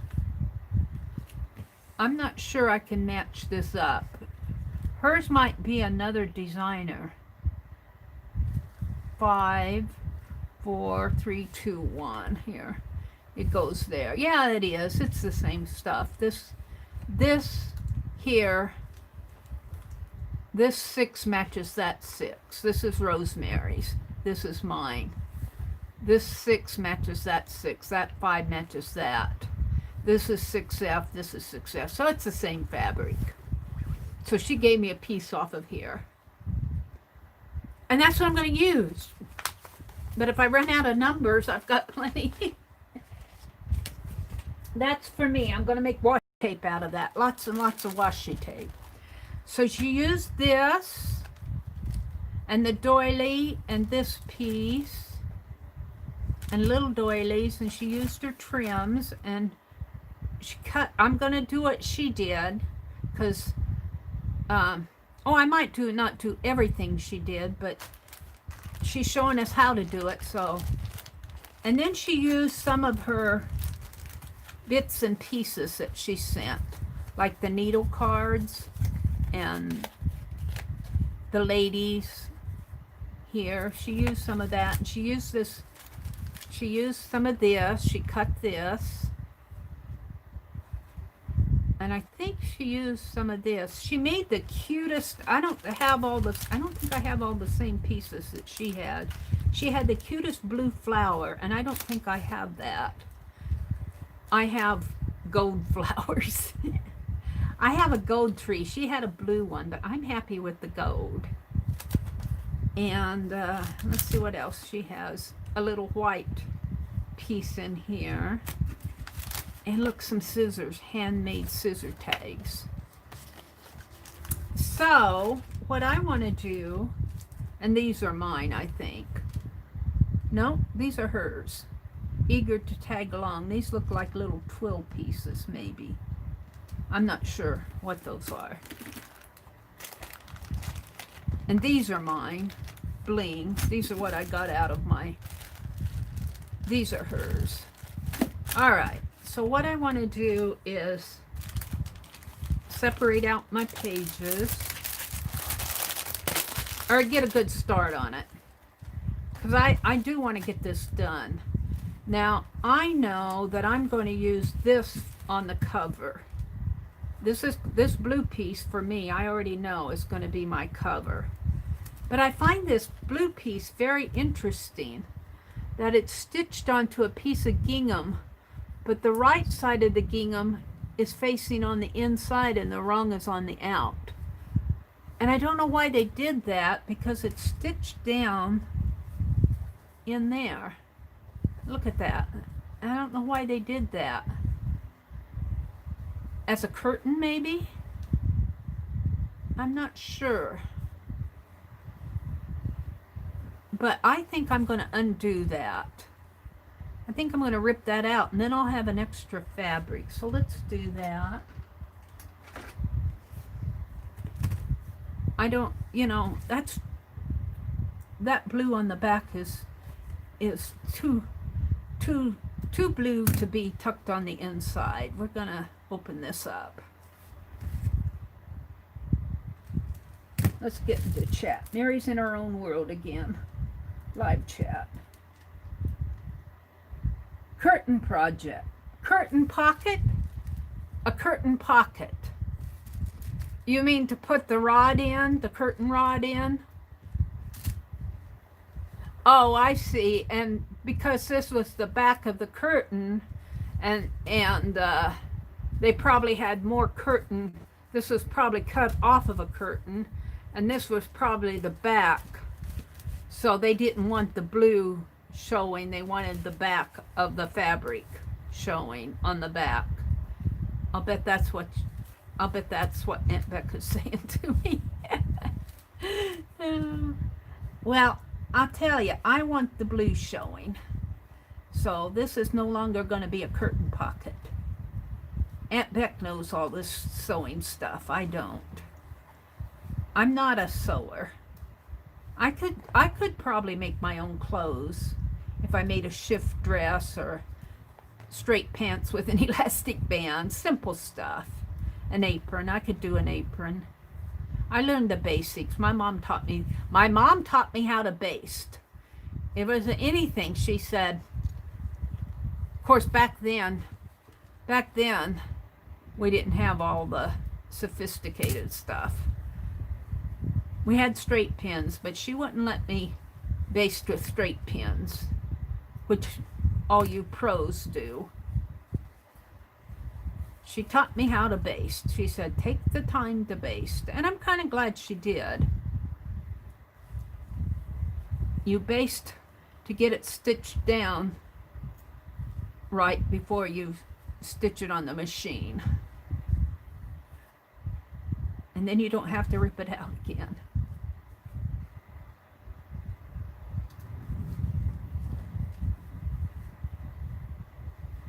See, I get two pieces of fabric here, and they're both nice. Now, I was laughing at Laura because it was Popo that was counting. It wasn't Laura, it was Popo. She said, there are 6 pages. I counted them. Or one of them said that. Laura might have said it in chat. And then Popo read it.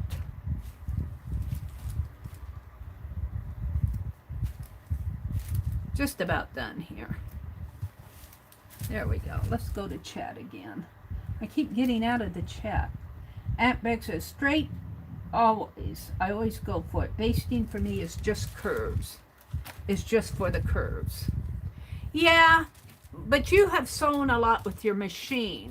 You're confident with the machine, probably, than somebody who's not as confident. Now, here's the thing. This is not going to go across the entire back unless I put it like this and let it, oh, and I could do that. Let it hang out. Let's see, I think I'll put it that way though. And let some of the blue here and the blue there, and this be the spine. I think I will. And I think I will not attach the lace down onto this piece. I'll attach it on the spine and let it be a part of the spine, but I'll let this flap open so you can see it'll be almost a page in itself, but it's part of the cover.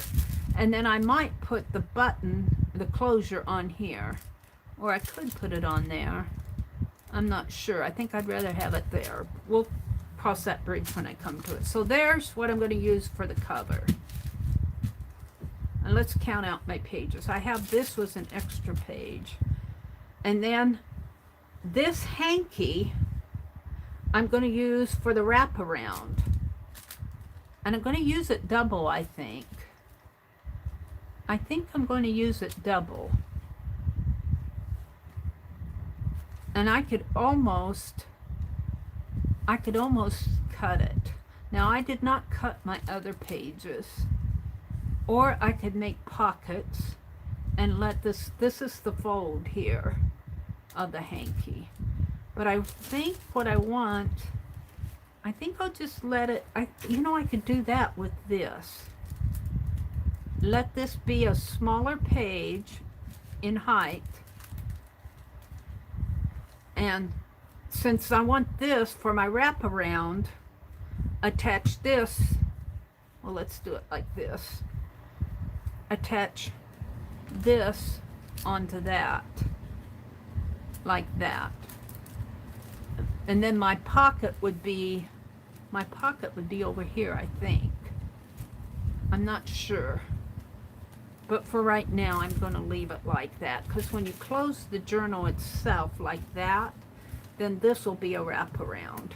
That will be a pretty wraparound. I might put a stitch in there and put a pocket in my wraparound. Make a pin closure or something. Put a, you know, a paper, the paper sheet of pins, straight pins. I don't know if you can find them on the papers anymore.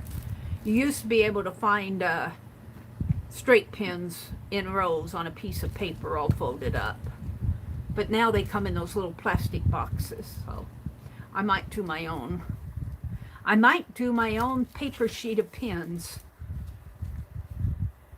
All right, so I think, I know I want this for a wraparound. I'm not too sure. Let's see, if I use this as the back cover, and that is a page, and this is the back cover, I think what I'll do is kind of bring this over the spine. And will I have it? I'll still have enough for a wraparound. And then use this for another page over that. I think that's how I'll go. But I want that long enough to stick out like that. So when I close the journal itself, after it's all done, that'll fold in. So that's my plan. So how many pages do I have? Flat. You'll have to take them times 4. So there's 1. This will be a small page. 2. This is the cover, the inside cover. So let's just count that 3 and 4 right there. But I got more, because here's a quilted piece. 5, 6. Now, I was watching, who was it? Was it Sherry Lynn, I think?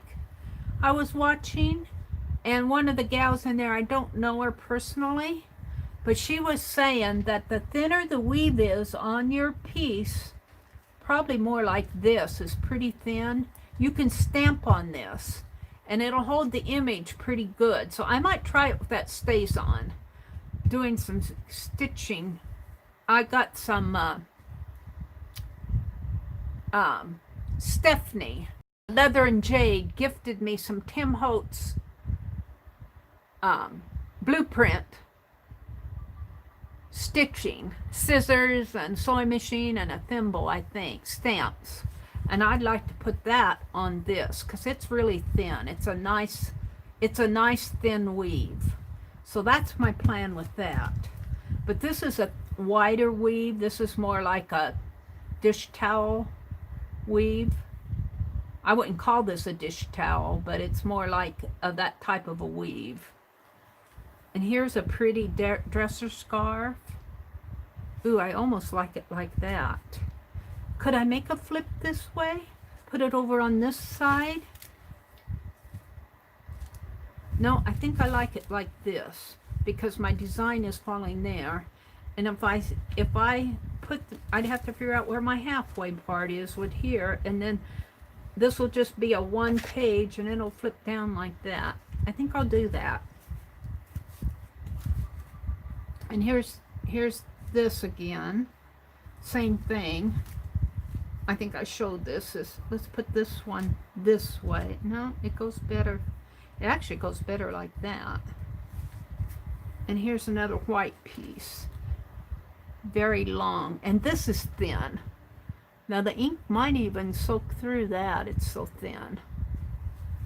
This could almost be a tie for the cup. This would almost be the closure, it's that long. I'm not sure. I could double that. I don't know if she had any long pieces. I didn't notice Rosemary using any long pieces. And then all of these she cut up for pockets. She made pockets.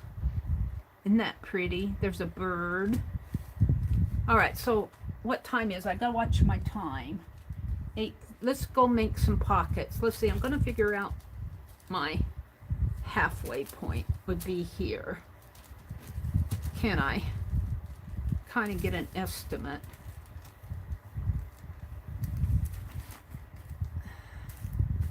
Because mine are going to be a little bit different. I'm going to have some flip pages. This is going to flip down like this. So I'm going to hold this out. I don't think I want a pocket on that. If I do, I'll come back to it.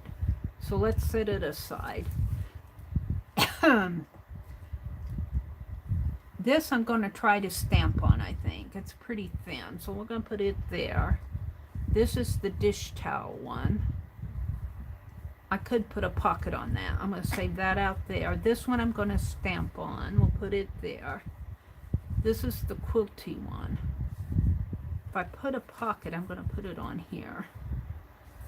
So I might say put a pocket there. And now I'm down to this and my wraparound. This would look pretty on there. So I'm going to consider the width of my journal to be the width of this piece as folded in half, because I got to somehow figure out how much I want for the half, and that's just about the width there. So let's start with this piece to put on a pocket like Rosemary did. And I like the pocket on the front, on the gingham, even though that's white on the back. We might do something else on the back. So I like this. Let's fold it in half. And I actually like that white seam down at the bottom rather than at the top. So as a pocket, and what she did is she tacked it. Well, she actually used her glue gun. I'm not going to use a glue gun. I'm going to tack mine down with tape, and then I'm going to go back in and sew it. And I don't think I want it that tall. I think I want my pocket, I want the bird on it, and I might go in here and up there, and so I'll have some, this won't make too much sense over here, but if I use it in a background or something. So what I'm going to do, can you guys see? Should I zoom in a little? Let me zoom in a little. I think I might be a little zoomed out. There. Maybe that's too much, maybe. There. There. So I'm going to consider this half of my page. Well, this is longer, so I'm going to cut it right in there. And I'm going to tack it, but then I'm going to come in and sew. I'm going to hand stitch this on. We're going to do some hand stitching, or AKA slow stitching, on all of this. And I'll do that off camera. I'm just figuring out where my pockets are going to be, because that's what Rosemary did last night, only she did a lot of stuff last night. So I want to cut right in here, I think. Right in there. She's cutting it. Yes, I'm cutting it. She's not even cutting it straight. And I'm going to let this white salvage show. I'm going to let that show. I might fold it over a little bit more. The white salvage on the bottom is going to show.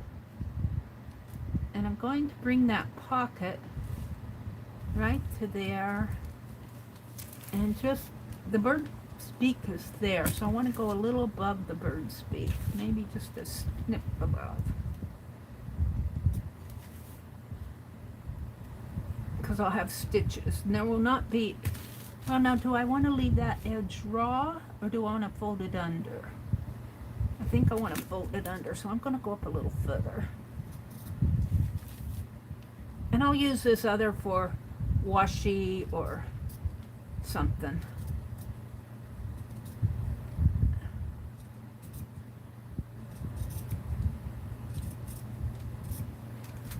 So my pocket is going to be here, and I'm going to leave these edges raw, and I'm going to stitch here, but the top up here I'm going to fold under, and this will be a little pocket there.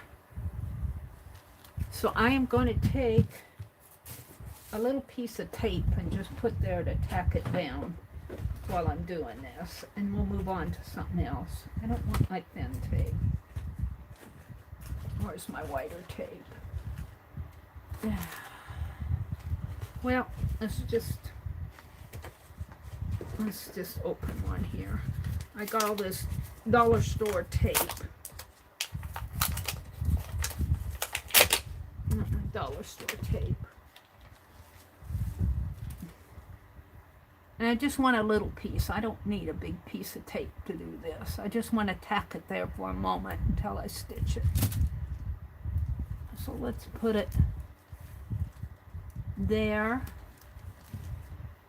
And I bought some straight pins for Penelope yesterday. And I got some dollar store ones too. I have to have another bag over there that has my die and my straight pins. I didn't see my straight pins in there either.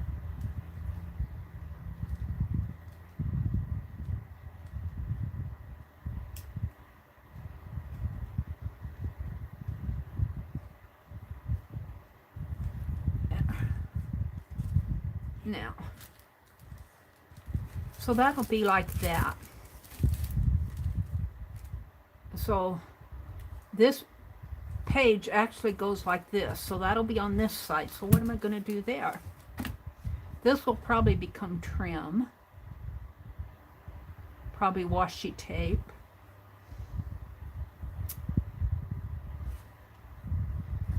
So what do I want to do there? These are pages that I'm going to work on. I could put that on there right at the front. Do you want it right at the front? Well, I could cut my numbers too. Let's cut my numbers like Rosemary did. Let's put the journal back together again. Mary's talking here. So this is the front. This is going to be a lacy front, but I'm not going to sew it down. I'm just going to sew it on the spine so it'll flap open and you can see the design of that. And then I can put something there. And then this is the wraparound here. So my book is going to be this wide, and it's going to fold in half to where these blue gingham ones meet. So the halfway point will be right there. That's a nice little journal. So right in there. So I want something here, but I'll also want something here. But I'm going to go back in and put in all my numbers is where I'm going with this. So that, and I got a lot of white pieces, but that's, I guess I'm going to stamp on this one. Let's put this one next. I'm going to stamp on this one because it's really a thin, and I want to try stamping on it with those Tim Holtz stitch stamps that Stephanie Leather and Jade gave me last year. And let's put this one next, and it's smaller yet. And then this one, which is, I call that I guess that's a dresser scarf. That one will go, it's about the same size as that. Let's put it right in the center. And these are square pieces that she uses to embellish with. So all I have left is this one, which I'm going to make a flip out of. So let's take this one and put the flip. Where do I want to put the flip? I got all my colored ones at the front here. Let's put this white one in here. No, I want the longer white one in there. Let's put that longer white one in there. And that's awfully long. That's almost too long. Could make a pocket that way. Could make another pin pocket in there. Just, that's almost long enough to be another. Where's my blue piece? See, that's almost too long. That's could almost fold over and make a pocket like that. I'm going to put it that way now. I might change my mind later. But see, this forms a pocket that could, something could be put in there and something could be put behind it. All right, so this is the width of my book yet. That might hold out a little. That can even come up or more. Almost be a, almost could be a, I'm not sure what I'm going to do with that piece. I'm going to leave it there though to get some white under there. And then I wanted this to be a flip piece. So it'll come down that way. This is going to flip down that way. So we're going to leave it there for a moment. And then I actually want another piece in here. And I might use my own fabric. Because these are all the square ones. And this is white.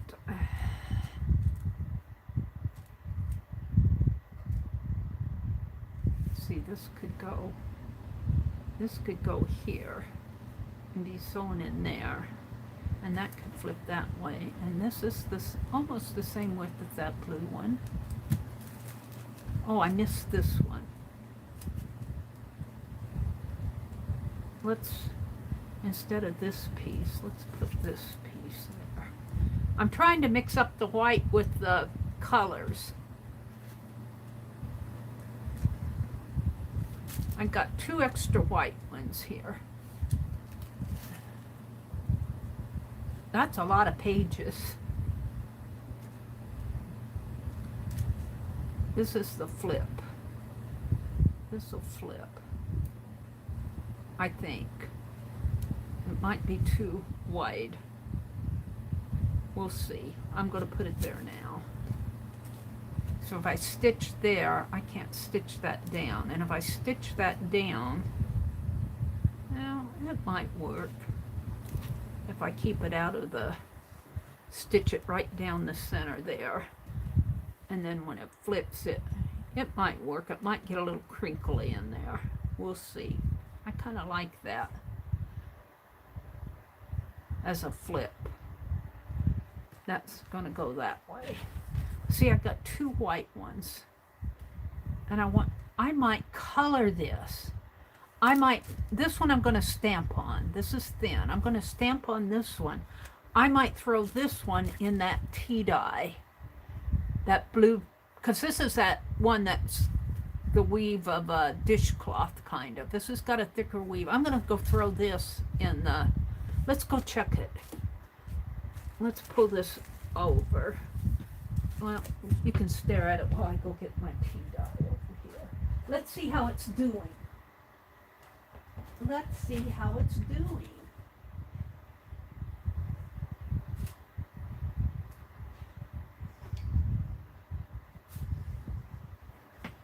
Oh, I better move this though.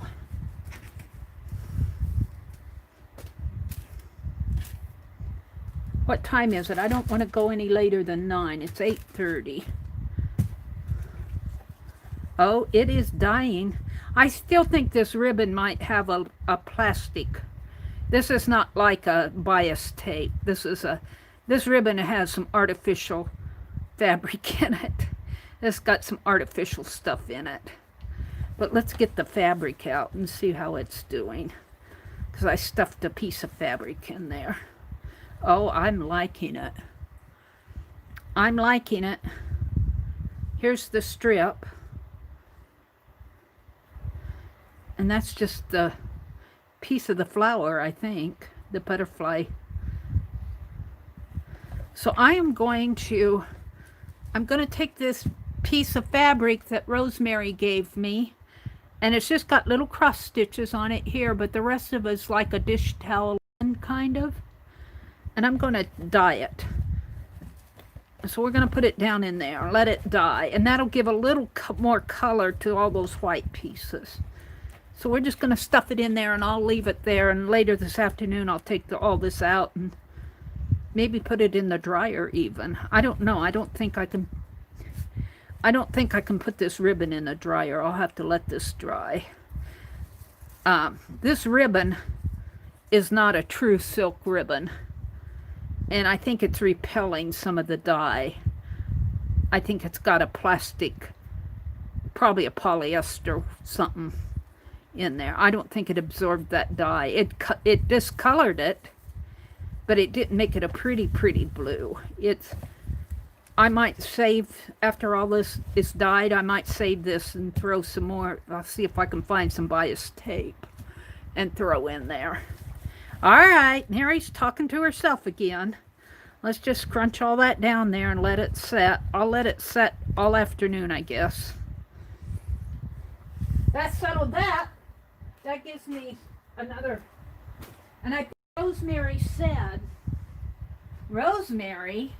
that she, on her fabrics, she tea dyed her fabric in her one book. Oh, what did I do with the towels across the room? The ribbons are out in the middle of the floor. Behind me is a stack of journals.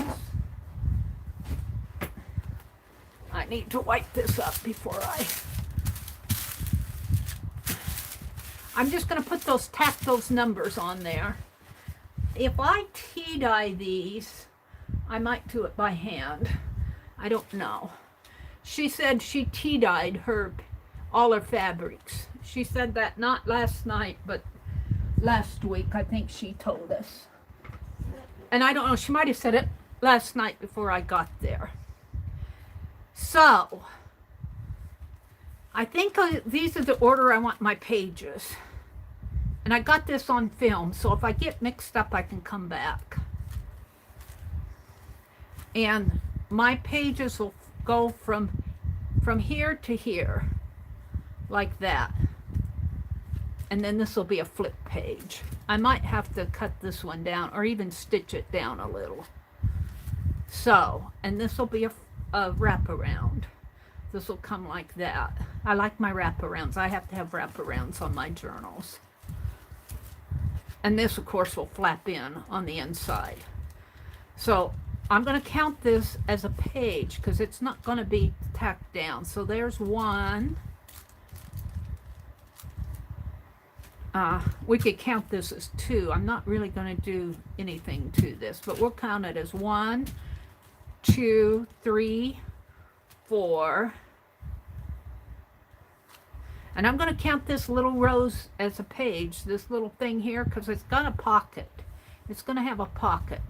So we're going to count that as 5, 6, 7. I'm counting back and front. 8, 9, and this is that one that's folded up again. So I'm going to count that as 9, 10, 11, 12, and this is the flip. 13, 14, and this will come down this way, so it'll be 15 and 16. I'm going to I'll probably have to cut it there and maybe hem it back a little, or I could make maybe a V. I'll have to do something so I can flip it down. So did I say 15 and 16? We're going to count as 15 and 16. I lost track. 17, 18, 19, 20, 21, 22, 23, 24, 25, 26. I'm going to have to do something with this piece. It's too large. 27, what was it, 27 and 28?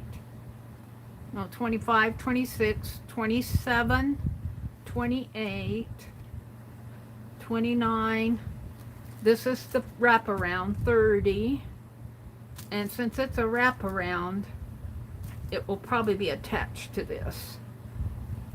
And that's the back cover. We'll count it as a page, 31, 32, and well, we'll count that all as 31. So there's probably about 30 pages in my little book, estimating. Let's go back to this one. This one, I think I hate to fold this too much, but I think if I stitch it there, if I stitch it in the spine here, then I got this to deal with, unless I cut it and fold it. Cut it here, because I don't want to stitch it, I don't want to pull it here and hem it there. I'm going to attach it here on the spine, right there. I'm going to stitch it right down here. But then I got this part to deal with. I could stitch it down and just let it flip that way, but I don't like that. I'm going to cut it there, fold this part over here. Meri says. So, this goes here, and this goes here. I think I like it better like that. So what I want to do is cut numbers like Rosemary did.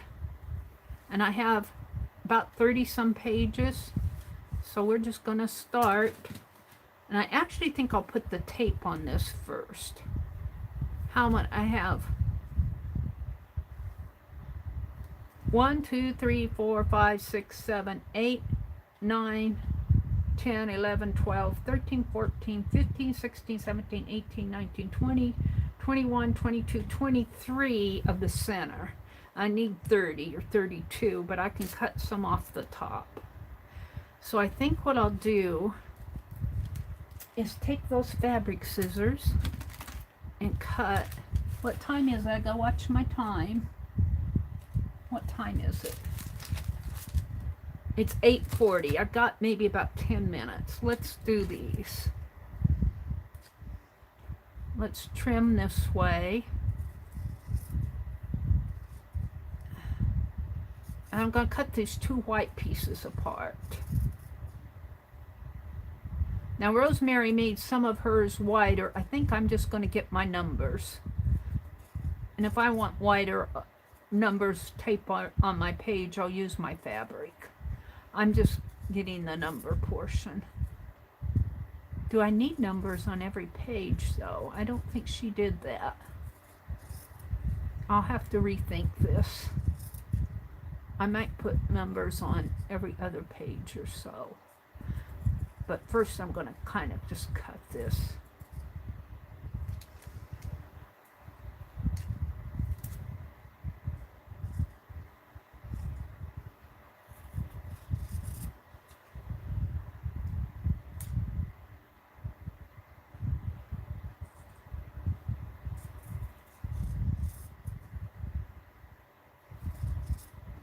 And we'll cut the studio tag off here. And you know, this will make nice, not this, but what I bought will make nice hinges for my tag book. The thicker stuff will make nice hinges, won't it? Yes, it will. So do I want to cut these apart or leave them? I think I'll leave them. I think I'm happy with them being that thick. And we're not going to put numbers on the front and back, so we don't need it there or there or there. I might put something on here, but not numbers. We're going to start here. And let's just start snipping. There. And do I need a number there? No. Do I need one there? No. Do I want one here? Yes. But she put them in different spots on the page. So let's put this one down a little. And let's snip right there. Now, before I move on, let's put some tape. Or otherwise they'll be falling. That might take me more than 10 minutes. I'll go until about 10 till. I need to start setting an alarm on my tablet. Can I do that now? Let's set a... Was Becky leaving? I saw somebody say good morning to Becky. And do I have a clock here? Let's see, where's my clock?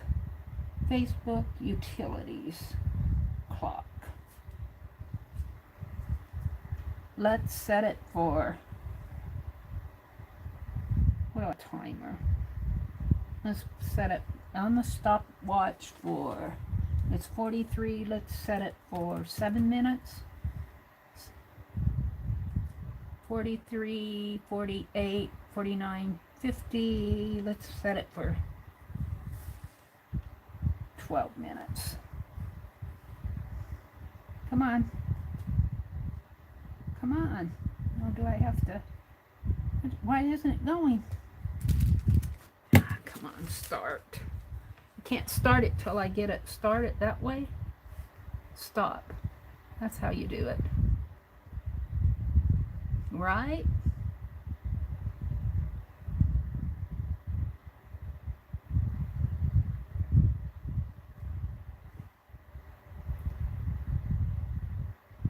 Let's do the timer. 15. Let's set it for 12 minutes. All right. All right. Oh, 150.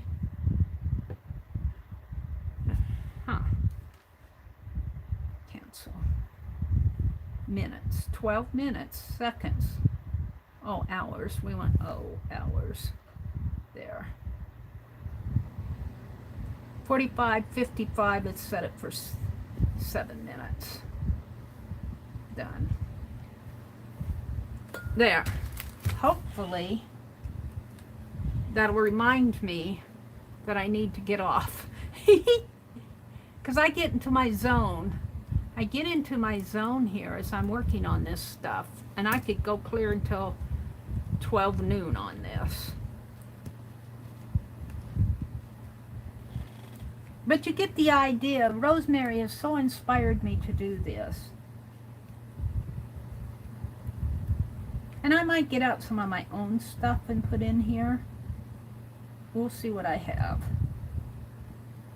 And this is going to take me a minute to do all this tapey stuff. I hate it that they don't give me a pull tab on this. These tapes. Come on. Take me 12 minutes to get the backing off.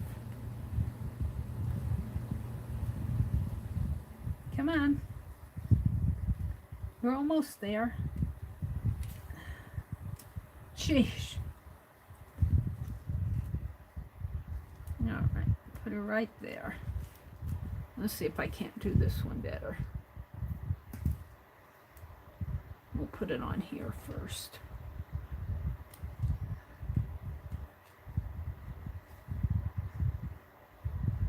Now, this tape works better on paper than it does on fabric. There. We'll put this one, I think I said right in there. So we're going to flip this page. Now this one has a pocket. I think I'm going to leave it like that. So I think what I'd like to do is put a piece of, because I've got plenty of my own stuff. I think I'm going to put some, maybe I'll do the thinner stuff.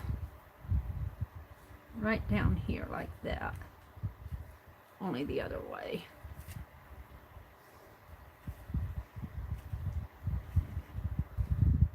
Now if I stitch that, I'll have to stitch it before I fold it up, Meri says to herself.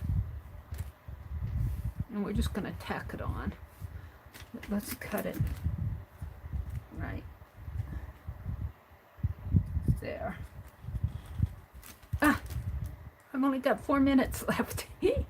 This is like JB5 stuff when you do that, set a timer. I'm just going to tack it on here.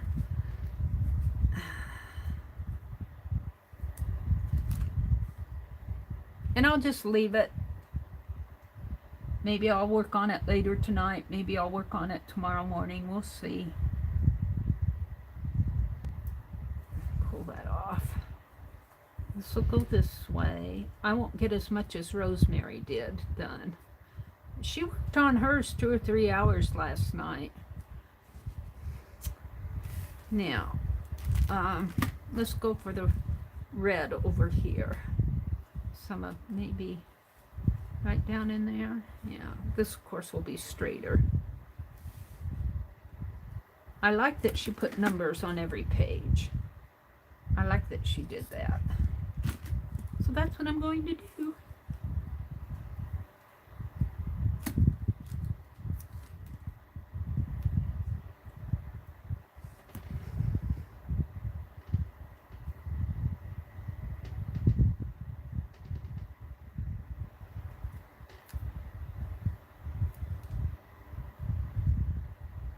I like it, Rosemary. I don't want to lose my little studio word.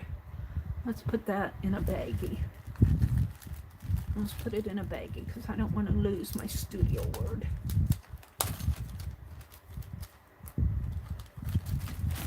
Alright, I'll flip the page. And we got the blue and the little floral. Now she had a floral and she made a little grass out of her trim. But mine's a basket. So I might put that doily, one of those smaller doilies underneath here with the basket. Where's the little one? Do I have a smaller one? These are the same size. I thought I had a little one here.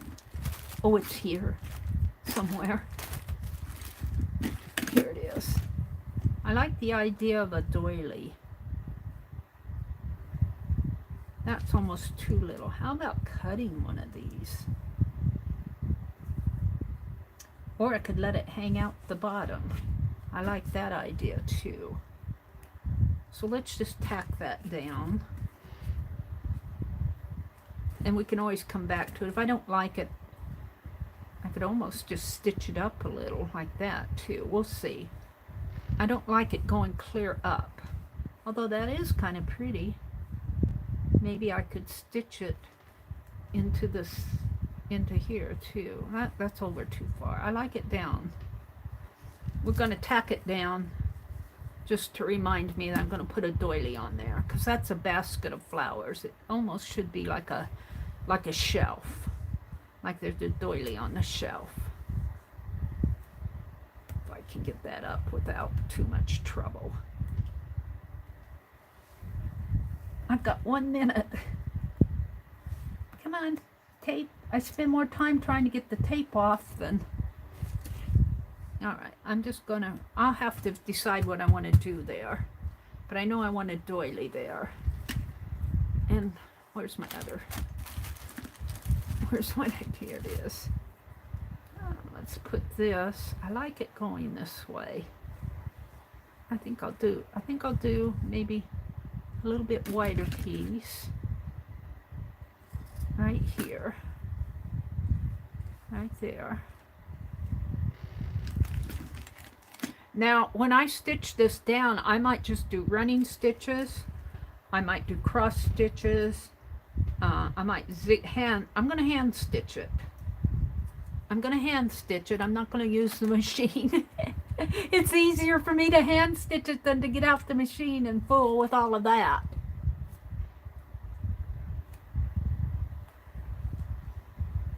But I'll probably just, you know, just kind of put a few little running stitches. I might put some French knots in there. We'll see. So this is going to go... Oh, this is the flip page. I should have put that... Oh, ooh. Where's that other doily? We could put this other doily. Oh, where's the little one? Where's the little one? Where's the little one? Here it is. We could almost make this an envelope style. Fold it and flip it down this way. I'll have to make sure that I get it over this way enough. I'll have to fool with that. But this kind of a concept, like this and like this and down like that. And put this here. And maybe a button on it. So I'm going to take and tape my brainstorm. Where's my tape? this I can just tape together. This is dollar store tape, so I'm okay using this. And then I'm going to flip it down, and I'm going to put this right here. And this will be a flip page that way. Yeah, and there'll probably be a button or a charm or something there.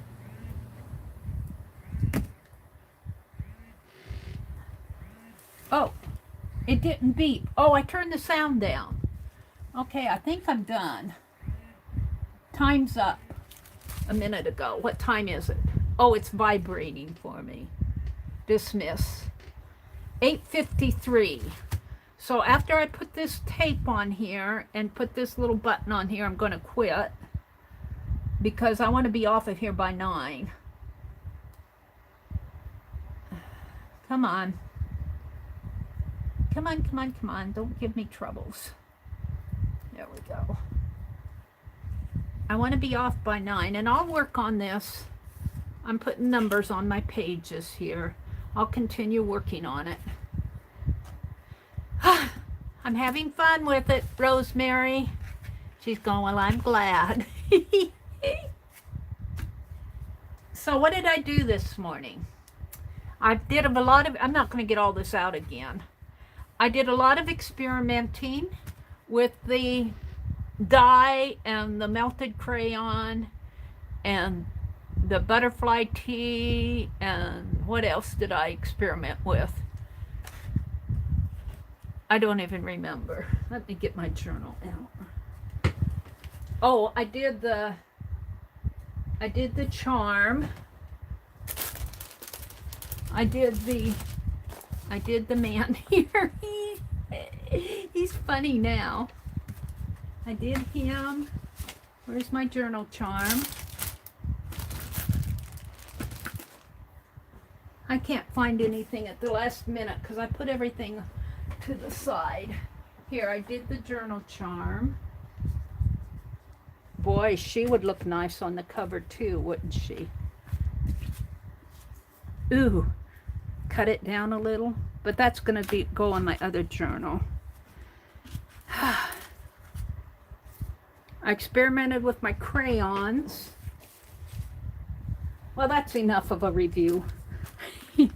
And I experimented with this.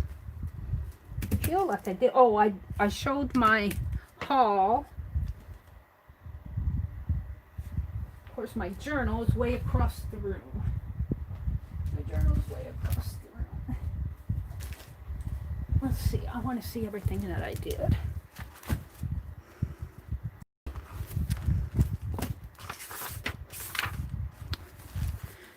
I did the haul. The melted crayon and glossy accents was kind of a fail. It's textured. I won't do that again. It beaded up my crayon with the glossy accent when I heated it. But I played with the encaustic and the melted crayon. I'm working on the sewing caboodle. I did my 29 faces. I did the calendar page. We did the butterfly tea, and I put butterfly tea in a spritzer and sprayed my paper. So that's everything I did this morning. So thank you for hanging out with me. Let's say goodbye to everybody and get off of here in 3 minutes. Do-do-do-do.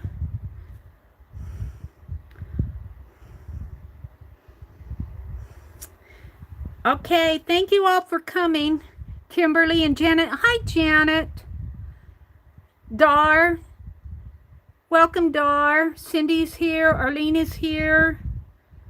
Thank you all. Deb, Farrow. Thank you guys for hanging out. Oh, Milky Schmoky. Welcome, welcome. She says, hi, everyone. This is my first post, but I'll catch the lives when I can. Would everyone please click the thumbs up? I'm sure it'll help me. Oh, thank you, Milky Schmoky. I appreciate that, and welcome, welcome. You like the, Carla says she likes the doily hanging down. I do too, Carla. I like it hanging down. So that's probably how it will be. Let's leave it like that. Let's take the man off of it. Let's put him over there. Let's put her there. Maybe I'll do the thumbnail of this area here. I like my man, but he got a little yellow skin on there because of the color. I won't use that color for skin again unless I know what I'm doing. All right. Thank you, everybody, for hanging out. Somebody said Dee Dee's going to be on, so... Oh, she's on right now. Looks like she came on it an hour ago. All right. Bye, everybody. Have a great day.